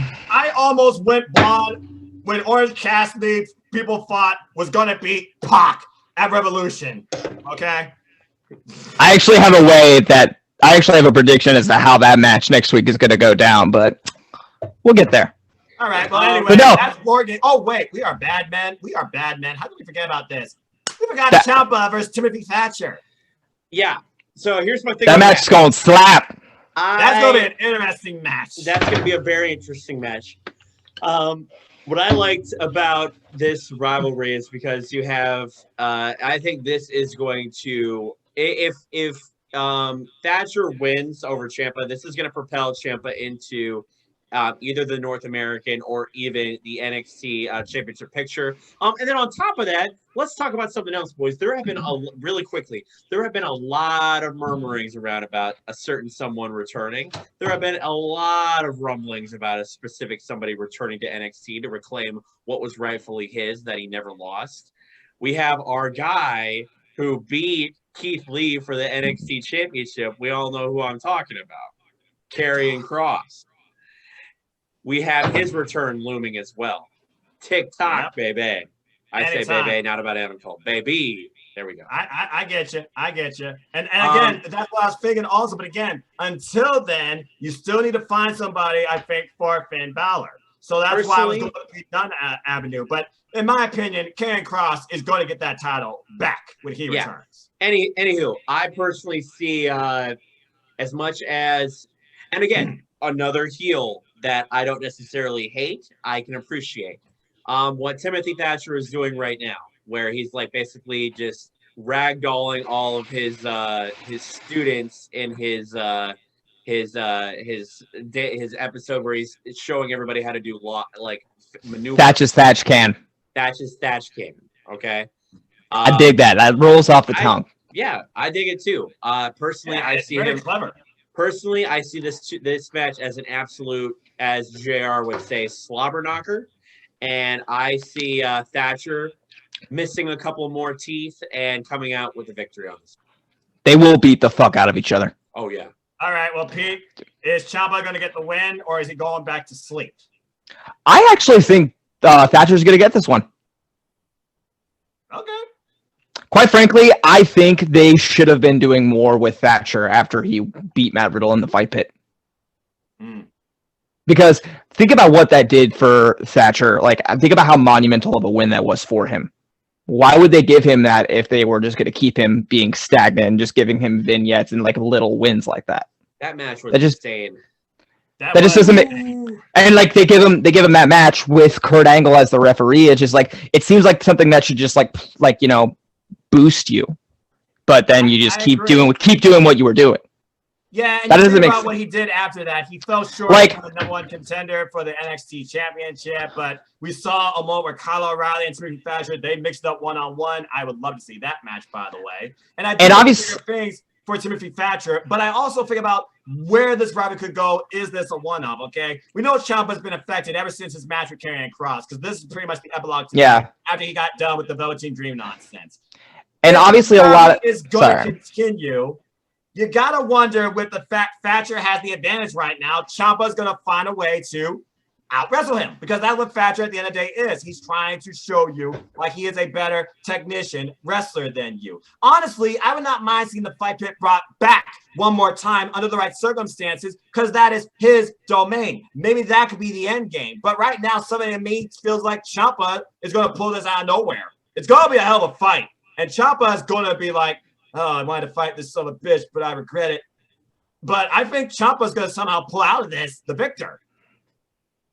I will say this, this is obviously hindsight because, looking at it now, we probably would see it a lot differently because, where Finn Balor ended up. At the time, at TakeOver 30, when he was going in, when Thatcher was going into his match with Finn Balor, I was actually hoping Thatcher would win that match because it was just like right now where I was feeling like Thatcher needed that win more. Yeah, and again, Thatcher is in a weird place in NXT. There's a reason why they're been using him in this lead by example role in NXT to give us these lessons. I don't know about you, but I would not want Thatcher as my teacher. Okay, right. But he's tough. He's a tough son bitch. Yeah, that's saying something. Someone tell me right now, this feud between Ciampa and Thatcher is just starting. It's not going to end at TakeOver. That's why I'm going with Ciampa as the victor to start off this rivalry. That is Wargames as a whole. But the bottom line is this, gentlemen. We are in for one hell of a show tomorrow night. And honestly, based on our results, it could change the very face of NXT. Yeah, I'm very much looking forward to it. And I'm very much looking forward to doing a live Twitch and YouTube stream for it since we didn't think we were going to be able to do that. So yeah, but now we very much, and again, I got nothing else by the way. My thing, guys, so I'm with you guys for the long haul. So we can just keep going at this point. Okay? But anyway, bottom line is this: tomorrow night, Wargames arrives, and I am pumped. Okay, I have a prediction. I have a prediction for the Dynamite Diamond Ring match next week. Oh, all right. Okay, wait. Can we make it for next week? That is the big match for next week. Clarification, because I thought we said last week that it was MJF versus silver Orange. for the ring. Is that right? No, Orange Cassidy was the last man with MJF in the ring. It's Orange Cassidy versus MJF for this $50,000 ring. So we all know that Orange Cassidy comes out and he does his trade, and he comes to the ring and he does his trademark pose. He does whatever. Yeah, that's what he does. I think Orange Cassidy is going to win this match. He's going to win the Dynamite Diamond ring. And when he comes out, instead of doing this, he's going to come out and he's going to come and do this. That's what's going to go down. Yeah, heard it here first. I can see Orange Cassidy just doing this, just going like, because or he goes weenies. He basically can take the ring off. You would have to put effort in doing this, okay? No. He'll have Trent put it on for him. It's easy to think what he's gonna do. He's gonna have the ring on his finger. He's gonna like flaunt it a little bit. He's gonna take it off, put it in his hand, and then he's gonna go and put it in his pocket. I mean, that's what he's gonna do if he wins the ring. He's gonna just put it in his hand and then put it in his pocket. Yes. I think you're crazy because we also got to think about this in hindsight too. Inner Circle might be bringing up next week after what happened this week on Dynamite. Jericho with the ultimatum: get your shit together, or we break up forever. Now you wonder if this match is going to be after the ultimatum, before the ultimatum. But also, I think about this: MJF, he personifies ego through that ring. It's pretty much the only thing that's left besides the fact he's mostly undefeated in singles. No, he's not. I think somehow, and Wardlow, has got to come and play. I think MJF is going to keep it. And also, Orange Cassidy, he still has beef with Miro and Kip Sabian. They're probably going to get involved in this. Yeah, I see MJF keeping the ring. I'll say this. What I think about the Inner Circle beef, what I think is going to happen is they're going to squash it by having a 6-man tag. And Chris Jericho is just going to sit on commentary. I don't think it's going to be cut and dry, but I do think it's just like he's going to decide that's the only way that they can solve it. Hold on, I don't know what happens. I don't know what happens after that. Between the other 6 members of the Inner Circle. There's 7 other members. But including Chris on Dynamite. No, not including Chris. Not been on Dynamite. No, not including Chris Jericho. I know Santana, Ortiz, Guevara, Hager, and then MJF and Ward. Okay, wait, that doesn't make any sense. Take away Chris Jericho, and there's 6. Right, but who would team up with MJF and Wardlow? The other 2, I believe Ortiz. He's the one who's cool with them. They've kind of been coming together better. You'd split up Santana or Ortiz like that? What? Santana's not on Dynamite right now. Why? He's dealing with something. Oh, okay. I hope it's not COVID. Dear Lord. Hopefully not. Well, in that case, I think my idea sucks. To be fair, Pete, this wouldn't be the first time AEW has improvised and given you something great. It'd be a great idea if not for that. Like, I see it like this. I see Hager versus Wardlow happening eventually, and I see MJF versus Sammy happening eventually. Absolutely. As far as everything else in the Inner Circle, I have no idea. But I'm just going to go out on a limb right now.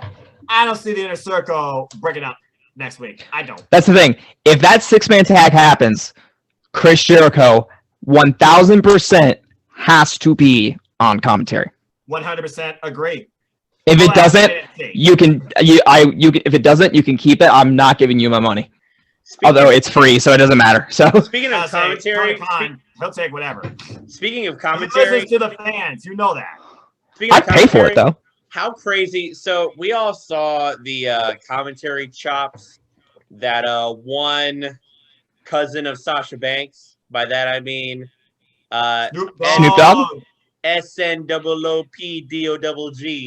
And Mara worked great during that boxing match. I'm not even a boxing fan, but I just watched Lord. He knocked out. Awesome. And Nate Robinson got knocked the fuck out. He knocked out What'd Robinson. You expect? He took out Mike Tyson. Not him. No, different guy. Sorry. Logan Paul knocks out Robinson, and Snoop Dogg's reaction was that, "Oh Lord!"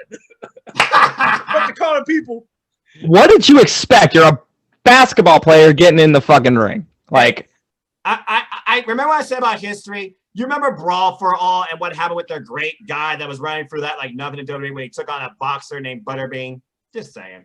Yo, That's what's true. the bet? What's the bet at WrestleMania? Butterbean. What's the bet at WrestleMania? Whatever match Sasha Banks is in.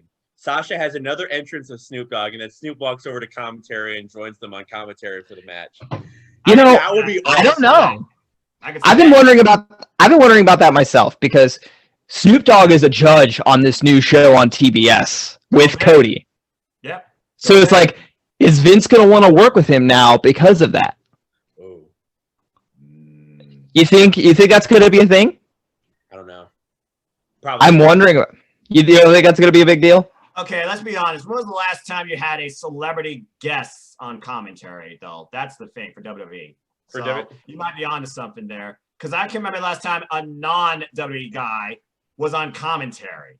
But think about the pettiness level of the person we're talking about. Oh yeah, it goes beyond heaven. I know exactly what you're talking about. Pettiness. Heaven, Vince. Oh, if it was anybody else, they'd probably be like, "Oh, they won't care." Dude, but Vince, we're talking about. I thought you were calling Snoop Dogg petty there for a second there, Pete. No. Vince McMahon, number one petty person in the world, in my opinion, based on what we've seen, especially for us as wrestling. You are not wrong. Triple H would be applicable to do that because Triple H is not Vince.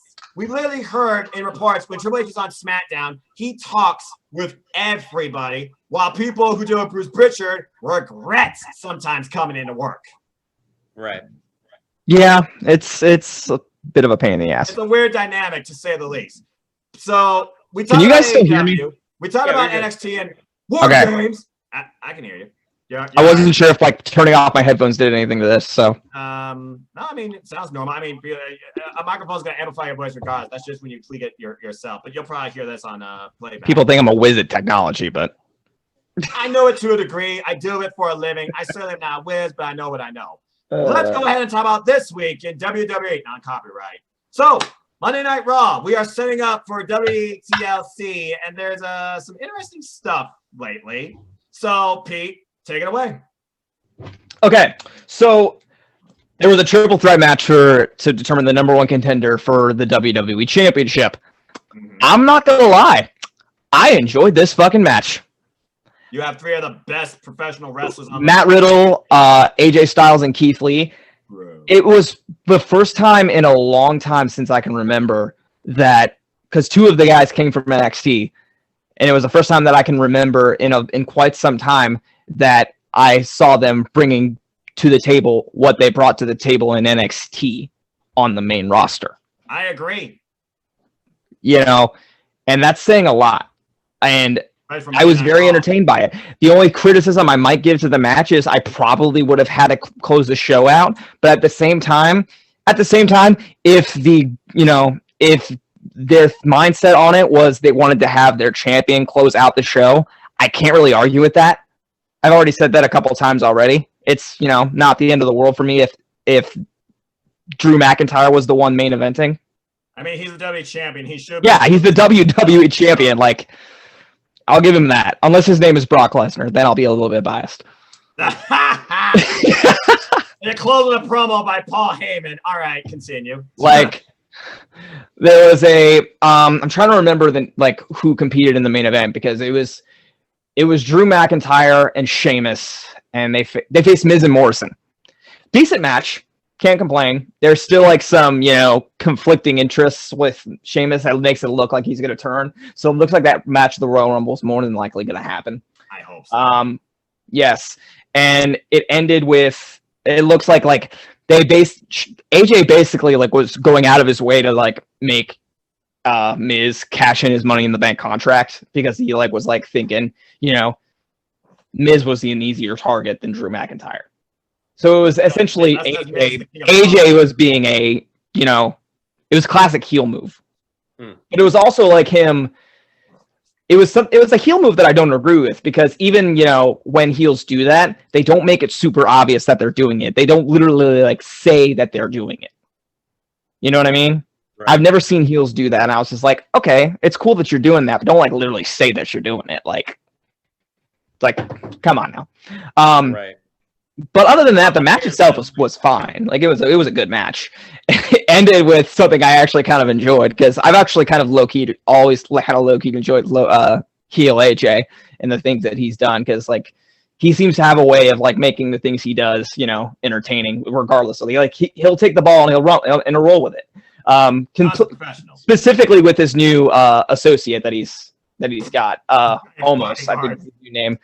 Like he was literally just like carrying him up the stage, and he was just like, "I'm gonna get that title! I'm gonna get that title!" And Drew dropped one of the funniest lines I have heard in a long time. He says, He's like, "I will see you at TLC. I don't give a damn about Jackass and the Beanstalk." Okay, now that's funny. And I could not. Okay. I could not stop. That actually makes me laugh. That was funny. But I mean, don't you think that's another one of those lines where Vince sees it on the script and he's like, "It's such good shit." I think that's something Drew came up with off the top of his head. That does not sound like a Vince Drew line. comes up with zingers. Vince's form of humor, and Pete, you and I talked about this. Come as your dad did. Vince's form of humor is for children who don't know what humor is. Drew McIntyre, that just sounded natural. And when you figure about the comparison, makes sense with the 7-foot bodyguard. Drew's funny, man. I think like he doesn't pull it out a lot, but he can get him. He can throw it out there when he wants to. And that's what helps because he doesn't go to it all the time. It's something special when somebody shows a development in their character that you don't expect. Like he doesn't go out of his way. Another example. This is kind of a throwback, and it's also a little bit sad, but it's still kind of funny. Hi, Zelina. Hi. #1 thorn in my ass. Kevin Owens is another great example. Like when, you know, Candice LeRae got fucking knocked in. Hi, Candice. She's busy. Yeah. I love Kevin Owens, man. Kevin Owens is one of the best talkers in WWE. Yo, when Dolph Ziggler was walking out to the ring and he just starts shouting like, you know, about Dolph Ziggler's like, it should have been you. It wasn't. Get over it. And I did just get over it. Like, oh my God, Kevin Owens. He knows when to just be casual, whatever, and then he just knows when to get up in your face and truly tell you how. Do I care? No. What exactly is Kevin Owens right now? I mean, I'm diagnosing him as a baby face.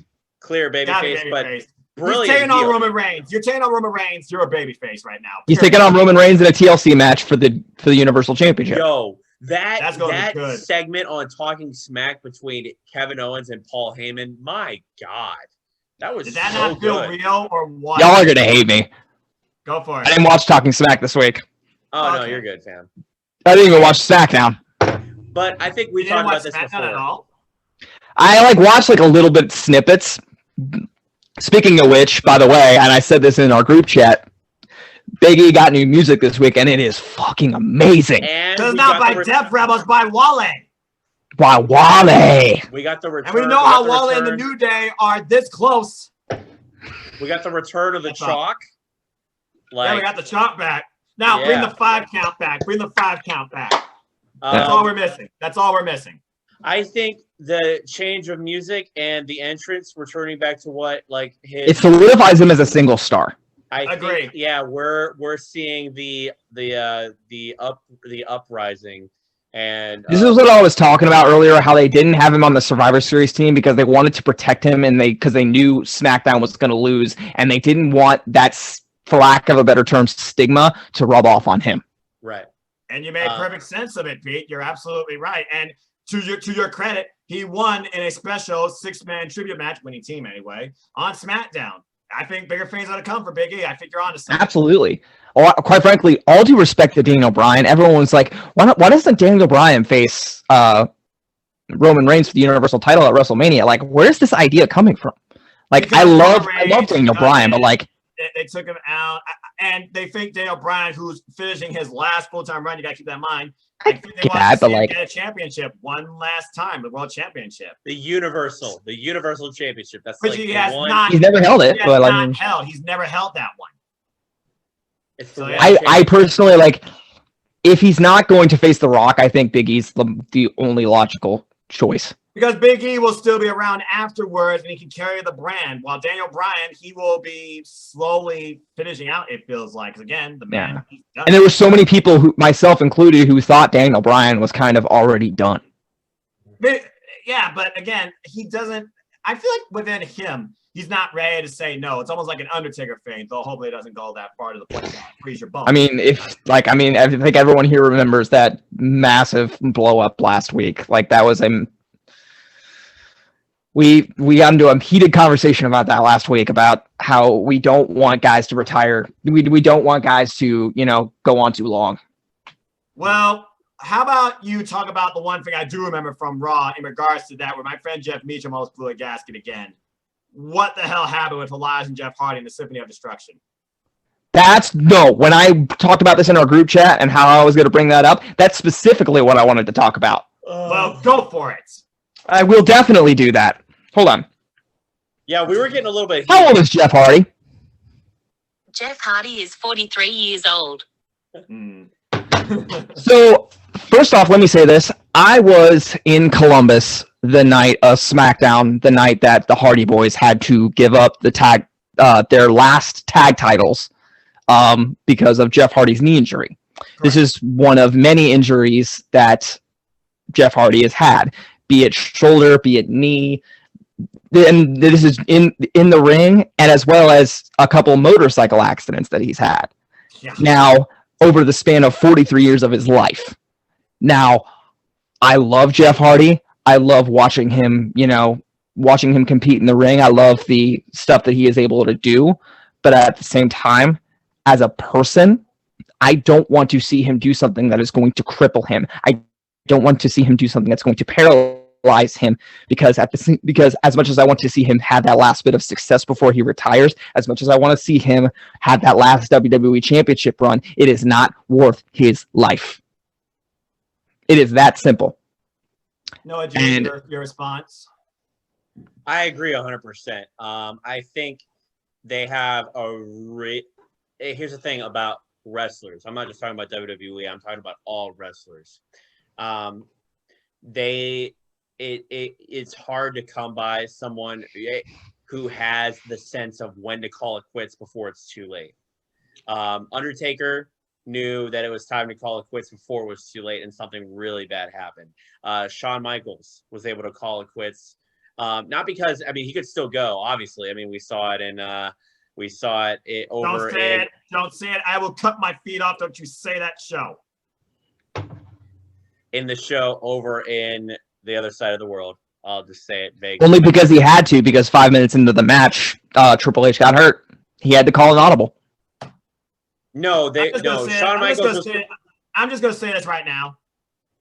Pete, you are the guy I go to that encourages me to try and be positive with my worst criticisms in WWE. Give me one positive thing that has come out of this deal with WWE and Country Redacted.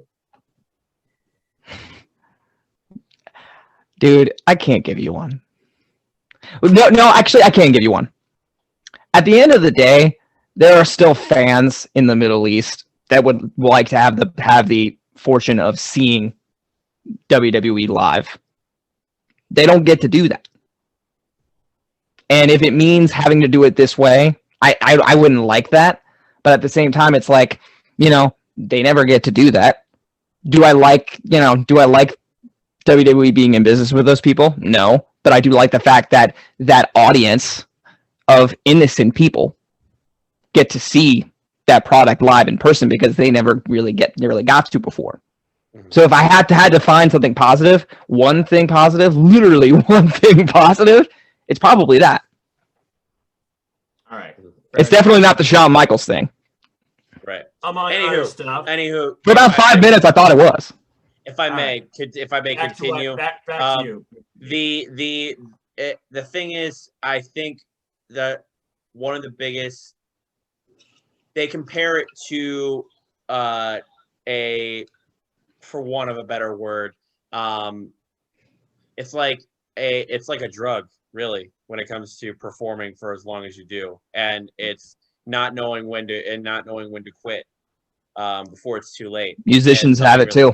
Musicians have it too. Just I feel like anybody in a profession that they love doing so much for so long, but have been hindered to it some way, mentally or physically, it applies to all. Right. Exactly. You know, and I think with Jeff Hardy, the thing is, it's just like, I think him and Matt as brothers, they've just like, Matt, like the matches in AEW that Matt was doing, the injury that he sustained in the match with Sammy Guevara. Like, I think but the thing is that I think they got this resurgence of just like, we can still do this and people still love us when they came back at Mania that one year. Like when like New Day did their introduction and they came back and that loud pop at Mania, like it holds its weight as like one of the biggest returns of recent memory. And they were just like, we can still do that. Definitely top 10 of the decade, if not top 5. But I'm right there with Pete. It's just like, I don't want to see Jeff get crippled in the ring. And then it kind of reminds me of, I think of Lex Luger a little bit. Like, look back in the 90s, Lex Luger was this, it's kind of a different example, but it's still kind of similar in a way. Look back into the 90s, look at what Lex Luger looked like. He was a jacked, absolutely cut, just absolutely physical specimen. Yeah. But he didn't, like, this goes back to Jack, what Jack said, when guys need to take care of themselves, Lex Luger didn't take care of himself all that much. And what do you see when you look at Lex Luger today? Broken man. He is paralyzed. Jeez. It breaks my heart. Because there was a time when like Vince kind of wanted him to take the torch from Hulk Hogan. Yeah. It sucks, man. Like, it breaks my heart. Here's the thing. I think there's a way that you can. I think Jeff needs this. Here's the thing. I think Jeff needs to step away for a little bit, maybe a year, recuperate, recover, take care of some injuries. And then you come back, but you only have Jeff come back as like a main event caliber talent.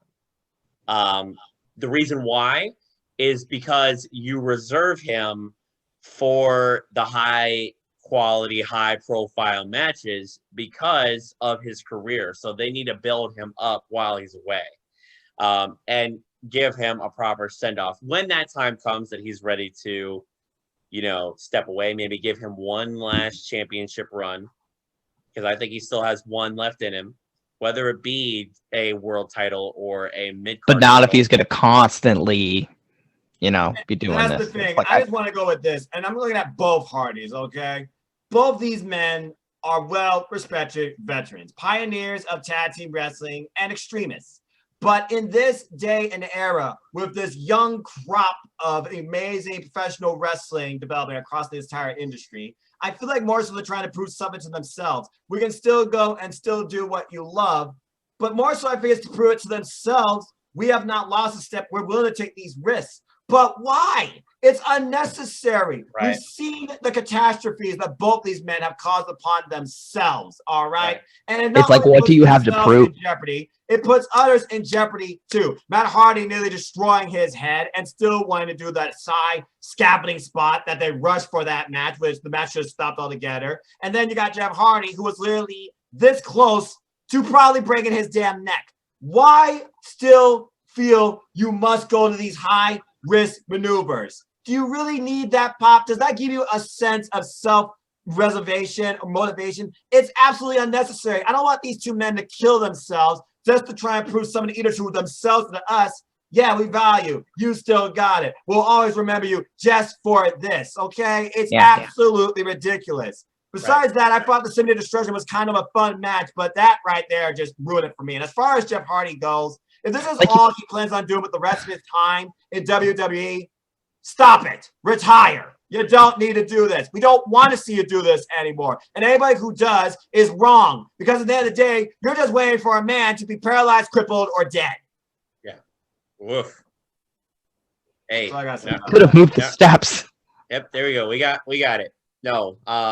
Well said. What I'll just add on to that. Just a little bit of a heartwarming just a heartwarming thought to transition into. We thought we got it all out last week, but apparently not. There's always gonna be something to rant about, but it takes a lot for me to go on a rant. This did. Anyway, let's move on. It takes a lot to get you to go on a rant. You always go on a rant. What are you talking about? Not always in a negative way, all right? And if you really want to get me triggered, don't. Okay, he took the glass. I was ready to like rant on that like a lot worse, but like I managed to like keep my composure. Well, that's because one, this is not the day of it happening, and two, we've had our time to rant about it to ourselves or to social media, and now we're just venting among us. But we understand each other's opinions on this too, so we don't have to rant as hard. And that's not a rant, that's a pontification. No, I just remembered something. I was trying to remember what got Noah out of his chair and to leave his room to just start yelling, and I remember what it was. No. It was the Survivor Series match with the women, and Lana was the sole survivor. I really don't want to talk about that, to be totally honest with you. Oh, wait, was Lana involved in Monday Night Raw? Is there something I need to know? She actually did very well, to be totally honest with you. That's why I don't want to talk about it. I don't want to talk about the Lana negatives because there's a lot more Lana positives to go on top of it. Do you know what I mean by that? Yeah, you don't want to be always negative, and I expect that too. I don't know why you're bringing up a rant from the past. Now, what the hell's going on here with Lana and Asuka? What's going on here? So, the only unfortunate part about it was basically we got a repeat match from last week. Unfortunately, Raw likes to give us those. And it happens. Control V. It happens. Yeah. It happens. Yeah. But it wasn't a thing where Lana kind of just stood there. She actually was involved. She actually was very active. Not only that, she did a crossbody. Wait. And it was a good crossbody. Lana did a high-risk maneuver. Lana did a crossbody. And it was good. Okay. Who knew? Yes. And also, there have been videos of her training with Natty, like, you know, getting her like working holds and everything like in order and everything. It like goes back to Natalya being the pioneer of the women's division since WWE pretty much existed and she came in. So that I tremendously respect. And so essentially, like, all people see is like the things that Lana is allegedly doing wrong, but they don't see the effort that she puts in. All right. Which sucks. Right. I agree. It doesn't suck. It sucks, like, you know, because is she the best in the ring? Obviously not, but it sucks that people don't see the effort that she puts in to try to get better. I respect progress. I will always respect that. But as a fan looking towards championship contenders, that's when I will show my criticism. Lana is not ready to be. She's definitely not ready. Yes. If she wants to be like in the tag team title run with somebody else that is, that way she can, you know, get better. That's fine. I'm totally fine with that.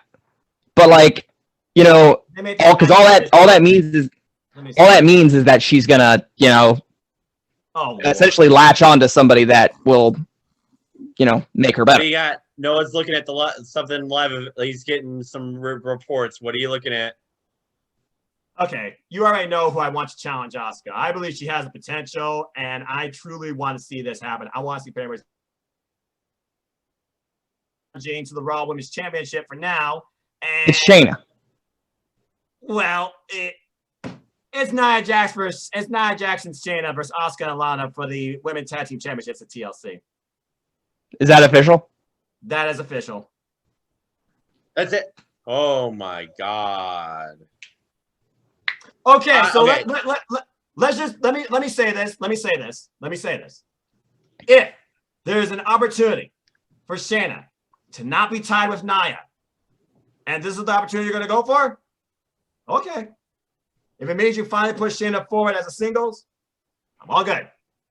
And like you said, Pete, if this is the way you try and build Lana with somebody established, there's nobody better on Raw right now than Asuka.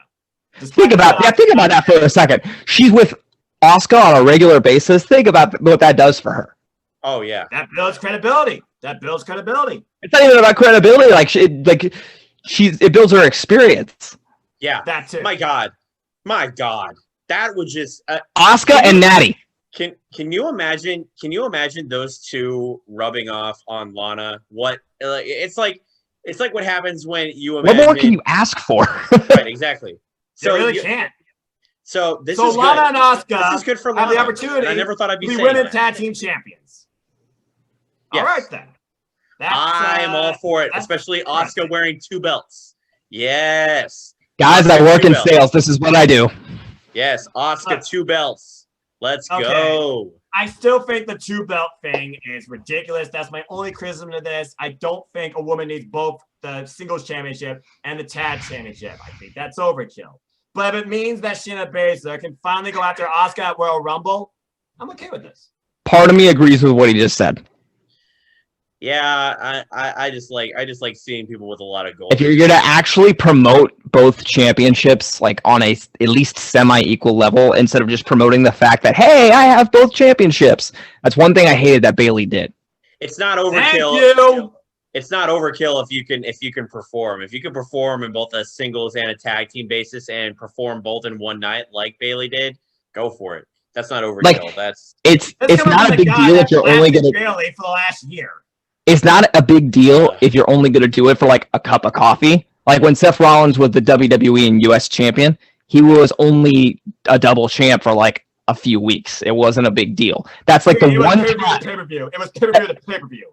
That was like the one time. That's like the one time being a transitional champion is okay. Great. Right. Granted, he won the US title because of Jon Stewart of all people. Nice to Jon Stewart. That was a weird angle. I did not see that coming. What's up, Brooklyn? I have a video. She's right behind me, isn't she? I can't watch The Daily Show anymore because he's not on it. He left. No, I never watched The Daily Show. So okay, so moving on. Bottom line, all women. Push Peyton towards Asuka as a singles, but if you're gonna hold off on that, then at least give me Shayna versus Asuka at Royal Rumble. I say put the tattoo on Lana. It might be the only thing she ever gets in her career. And if nothing else, it doesn't mean she has to stand out by herself. She has to. I have an interesting question. So with everything going on in the world right now, and like outside of the company personally, does this mean that when Becky Lynch has her kid, she's automatically going to SmackDown? I don't know, honestly, because again, Vince changes stuff on the fly. We have no idea when she's coming back. She's already writing a book, and she's still waiting to get the child out of her at this point. I don't think it's as simple as get the child out of you, and then you can come back. Plus, we know she's still somewhat working out and everything. I honestly don't know, Pete, where Becky could end up. She could end up on either. A big part of it's because of Seth. She left Raw vacating the Raw Women's Championship. I imagine that has to be her first spot. No, she didn't. Yes, she didn't vacate it. She didn't vacate the championship. She gave it to Asuka. That's still vacated because Asuka won it in Money in the Bank. She literally lended it off to her. But at the same time, she vacated it for a day. At the same time, Seth Rollins is on SmackDown. Yeah. But on top of all that, and I stated this before, if both shows are going to be filmed at the same location, how much does that matter? I'm about to say, yeah, you just answered my last question. Like, come 2021, are we still under the single building for both the major shows? It's at this point, the couple thing is moot. But are they, preparing for the future for when they are going to have to travel again? Maybe that's part of the reason that AJ Styles is on Raw, so that, because of the whole Paul Heyman thing. Well, I figure that's just because here's the thing, like, if they are, deciding, hey, the whole couples things doesn't matter because they're filming from the same place, they're thinking, you guys might have to squash this beef because you're working from the same place anyway. Right. Okay, so I think you've covered pretty much all the aspects of Raw at this point. I have. Except for one other, though, because I find this very interesting. This is the key thing I'm into on Raw. The Fiend has a heart for Bliss. What's going on here? Apparently they had said for a while that he was going to turn babyface. I guess this is what it was. I guess this is Randy Orton turn. Like, this is the double turn, the rare double turn. So I guess this is what it is. I guess this is the Fiend essentially, Why do I feel? Why This do is I? some Beauty and the Beast type shit. Why am I getting Disney vibes from this? This is weird to me. Okay, Randy Orton. I wouldn't call it. Like a heel. Now the Fiend is looked at as a sympathetic baby face because he. This is the has to Disney have horror this. department. Noah G, establish some guidelines on this, please. Honestly, I'm thrown for a loop for this one. I mean, obviously, Okay, so it's not just me. we're basically seeing a Harley Quinn Joker relationship between the Fiend and Bliss. I had a nickel. Yeah, for every time we've seen that comparison. And Randy Orton coming in like Batman. I mean, you know, like it's this Because weird. he talks like this. It's very weird. It's very weird. And apparently, it's this going is to be another the Fiend versus example. Orton at TLC. This is another example of Randy Orton, because now, I mean, we had him. We saw him with a very short WWE Championship reign. How do you stay relevant? How do you stay, you know, like consistent with with your work ethic? I guess I don't know. But I guess with Randy, it's just like I want to work with the Fiend again, because I don't think Randy has gotten to really work with the Fiend. He's worked with Bray Wyatt. If I'm not mistaken, this is like the first time they've actually have they encountered Orton and the Fiend since Orton was in the Wyatt family? No. No. So I think this is just another example of Randy basically telling Vince, this is what I want to do, because Randy has that kind of pull. Also, maybe this what's is also really funny redemption for what happened at WrestleMania 33. Yeah. Yeah. Anyway, by the way, also, did you guys see the video I posted in the chat of Randy letting a bomb loose when he got the table didn't break when Drew lifted him up? He got mad. He's like, that's God fine. damn it. I at the table. That was funny. I will say this. Yeah. Is it possible that they they feel like they're backed into a corner a little bit because they're waiting for Edge to come back? I think so, because that was the original plan. Because the original plan was Edge versus Orton at WrestleMania. Because again, Ed was supposed to get that big time entrance with the pirate ship, all the lights, and Metal League is performing it live. I feel like that's a feud that literally has been put on If pause. Alter Bridge performs live, I will lose my shit. Well, there you go. Because that was really supposed to happen. This So is yeah, what- I feel like that has to be an end game plan. But how does the Fiend and Orton play out here, where the Fiend is the one that looks stronger in the end? Because honestly, you think since the Fiend lost the title, it wasn't for Bliss, you really wonder what the Fiend will be doing right now. The Bliss and Fiend dynamic has reinvented Bray's entire character-wise, and I enjoy all of it. Heck, Nikki Cross versus the new Bliss, I'm going to call it. I thought it was rather entertaining. I feel like that's not over yet either, but I do hope bigger fans for Nikki Cross. But I had said that last week because, this is all very intriguing to me, to say the least, and I have no idea where this is going. I wonder if Bliss is going to act on the Fiend's behalf at TLC, or you're gonna be at ringside and help the Fiend win. Do you have the Fiend lose to Randy Orton? I sincerely hope not, because Jack I'd said this before. Like, it feels like the Fiend is kind of losing momentum ever since he lost the title. Yeah.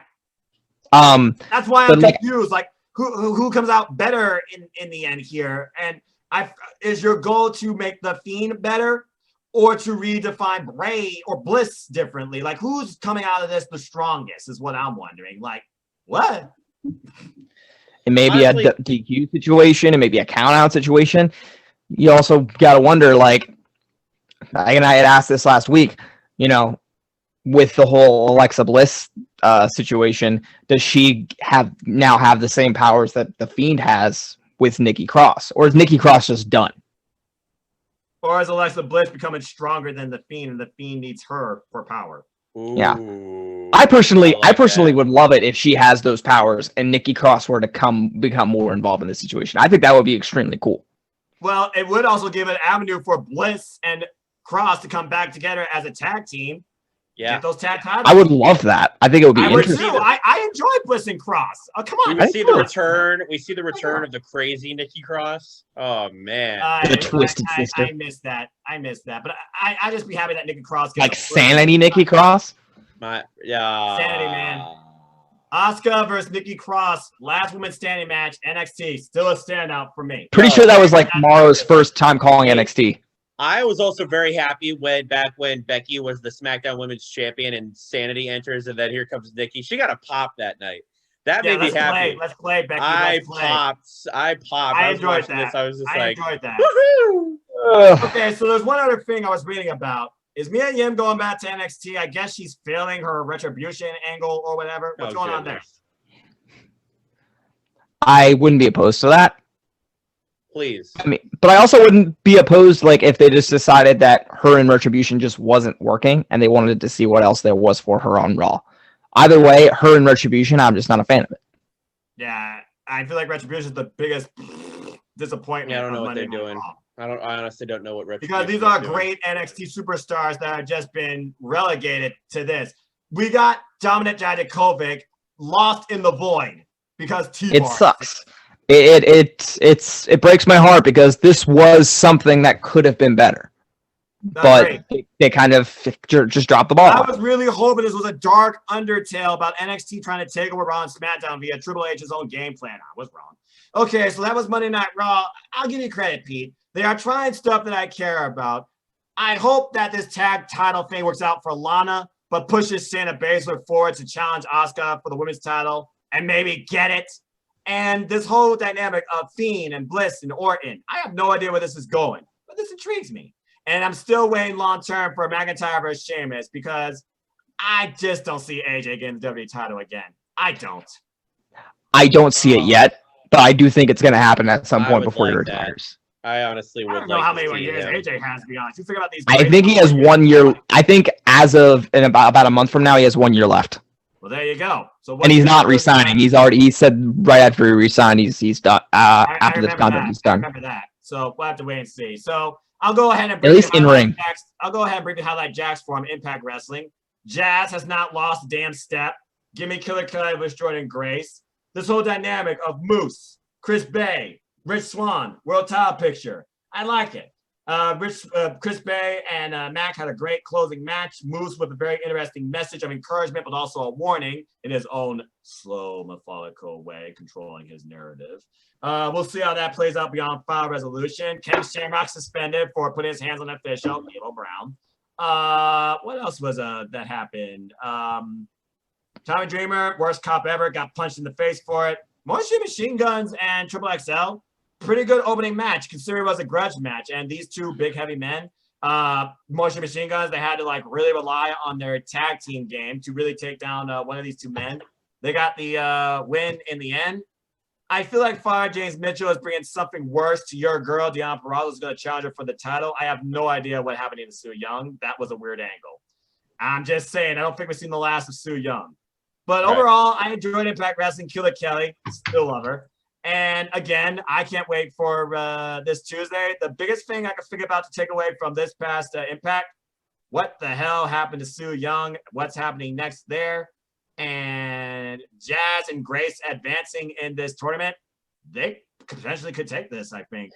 But I hope to see more of Killer Kelly. And also, I'm excited for Chris Bay versus Rich Swann. That should be a great match and final resolution for the title. Before we move on to SmackDown, that was a really good recap, by the way. Before we move on to SmackDown, there's something really intriguing that I have no idea what's going on with this segment on NXT. The Xia Li promos that they've been doing, no idea. I don't know who the person they're like getting punished by is. Who is it? Xia Li, and who's the other guy that is with her? Huh? Boa. And potentially Mako Satomura. That's what I'm thinking. But someone told me about another name, and you all probably forgot about this name too. Karen Q. Ooh. Doesn't ring a bell, to be honest with you. Doesn't ring a bell. Doesn't ring I don't. a bell. I feel like a bad fan, but Japanese wrestler. She got signed a while back by NXT. Hasn't been seen since. Mako Satomura apparently is signed with NXT UK, though. I think she's over in the UK. I don't think she's part of this. But there apparently it has to be some sort of big, like, reinventing, I think, of Xia and Boa, where I think Karen Q might be the leader. And we'll get some facts. As far as this old man and these water and these disciplines goes, this is very weird, but I also find it very unique. Yes. I like the type of storyline. So, does anyone have any further thoughts on Impact Wrestling, Knockouts, Tab, blah blah blah? We're looking forward to this Tuesday, where we're seeing some brand, a little bit of brand warfare, but at the same time, it's good for professional wrestling. Guys, community. Do me a favor. Talk amongst yourselves. I gotta go to the bathroom. Yep. All right, that's fine. Yeah, and the thing, before Impact Wrestling ended this week, we did not know that this could potentially be happening. All right, it took Dynamite to make that happen. Speaking of which, we might as well talk about the rest of Dynamite, because while there was Sting, while there was Don Callis and Kenny Omega, that was a pay-per-view quality show. Probably the best Dynamite I've seen since its existence. Let's talk about that. The viewership numbers were 930,000. That's one of the highest they've had in a while. Inner Circle, Ultimatum, Kazarian and Jericho, that had a really great match. I love the fact that Kazarian put out the flux capacitor, talk about throwback. Abaddon is on Hikaru Shida's mind. I love how she's like, can we retake this? No, we're live. And she's like, okay, I gotta go. Yeah, Abaddon's on Hikaru Shida's mind. You say you don't fear her? I don't know if that's true. Legit, Layla Hirsch. Damn, what a match with Britt Baker. I loved that match. In the end, though, of course, she got the lockjaw in play, but she was resistant to that a number of times. I thought she was going to tap out Britt.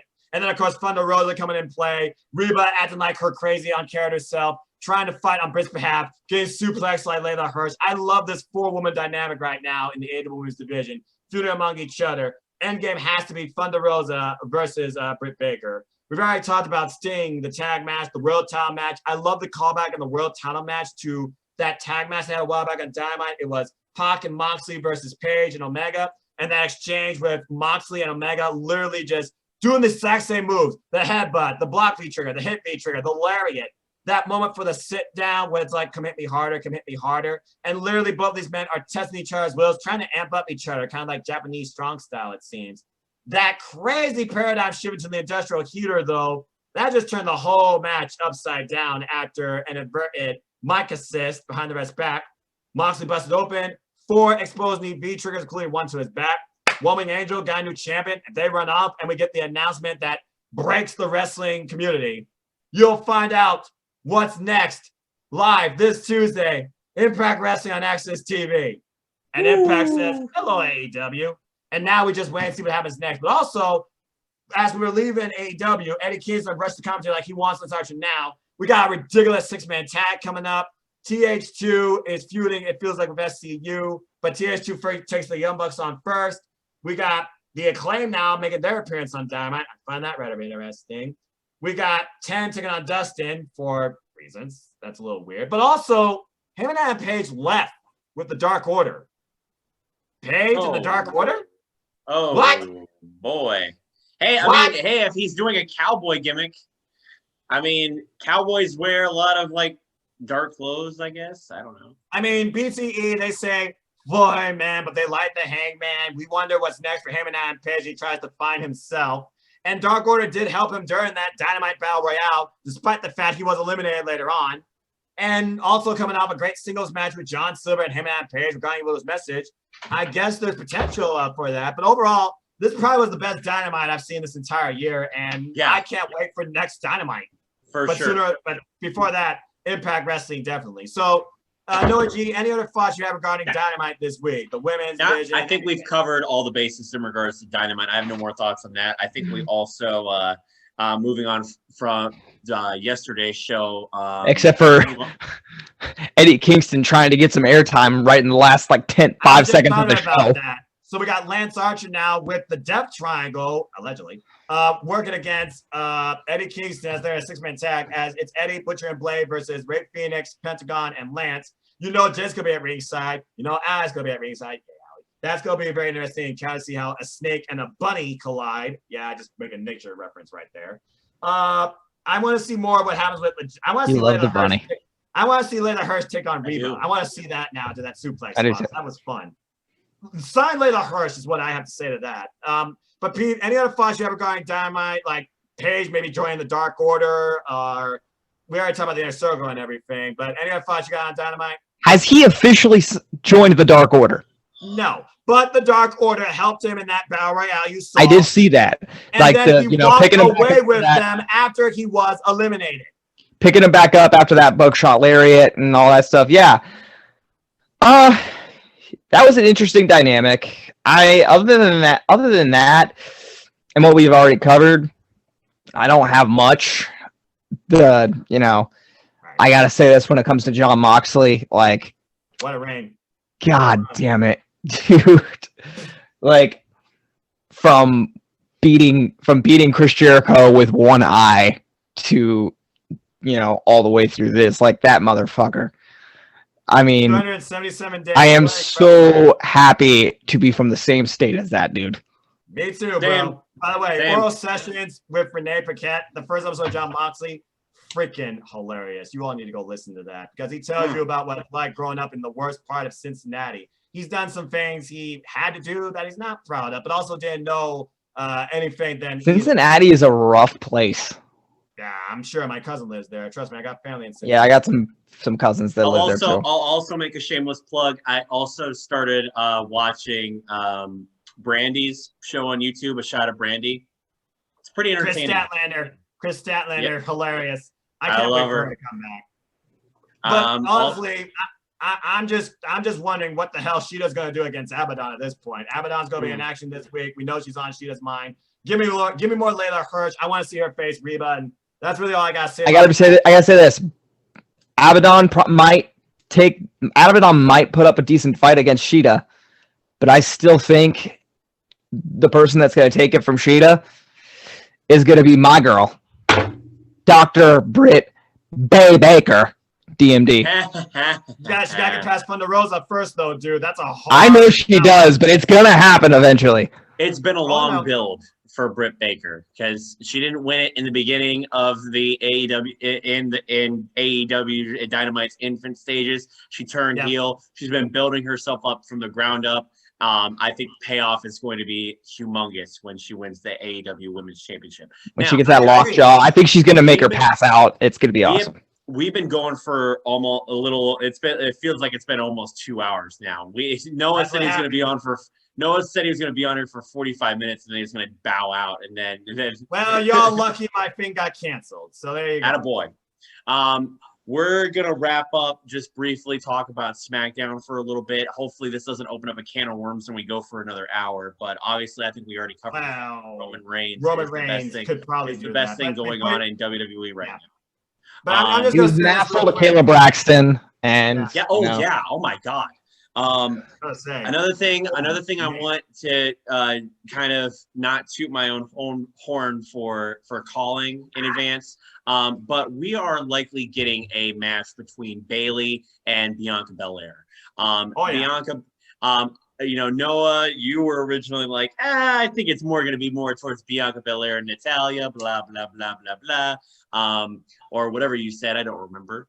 But these two have a versus match. Natalya at first. I thought it was going to be that, and then building towards Bianca Belair versus Bayley. But they're shooting it to the moon. This is how Bianca gets her foot in the door, and Bianca gets pushed into the stratosphere of being SmackDown Women's Champion, because that's what Bianca Belair deserves to be after not getting the NXT Women's Championship.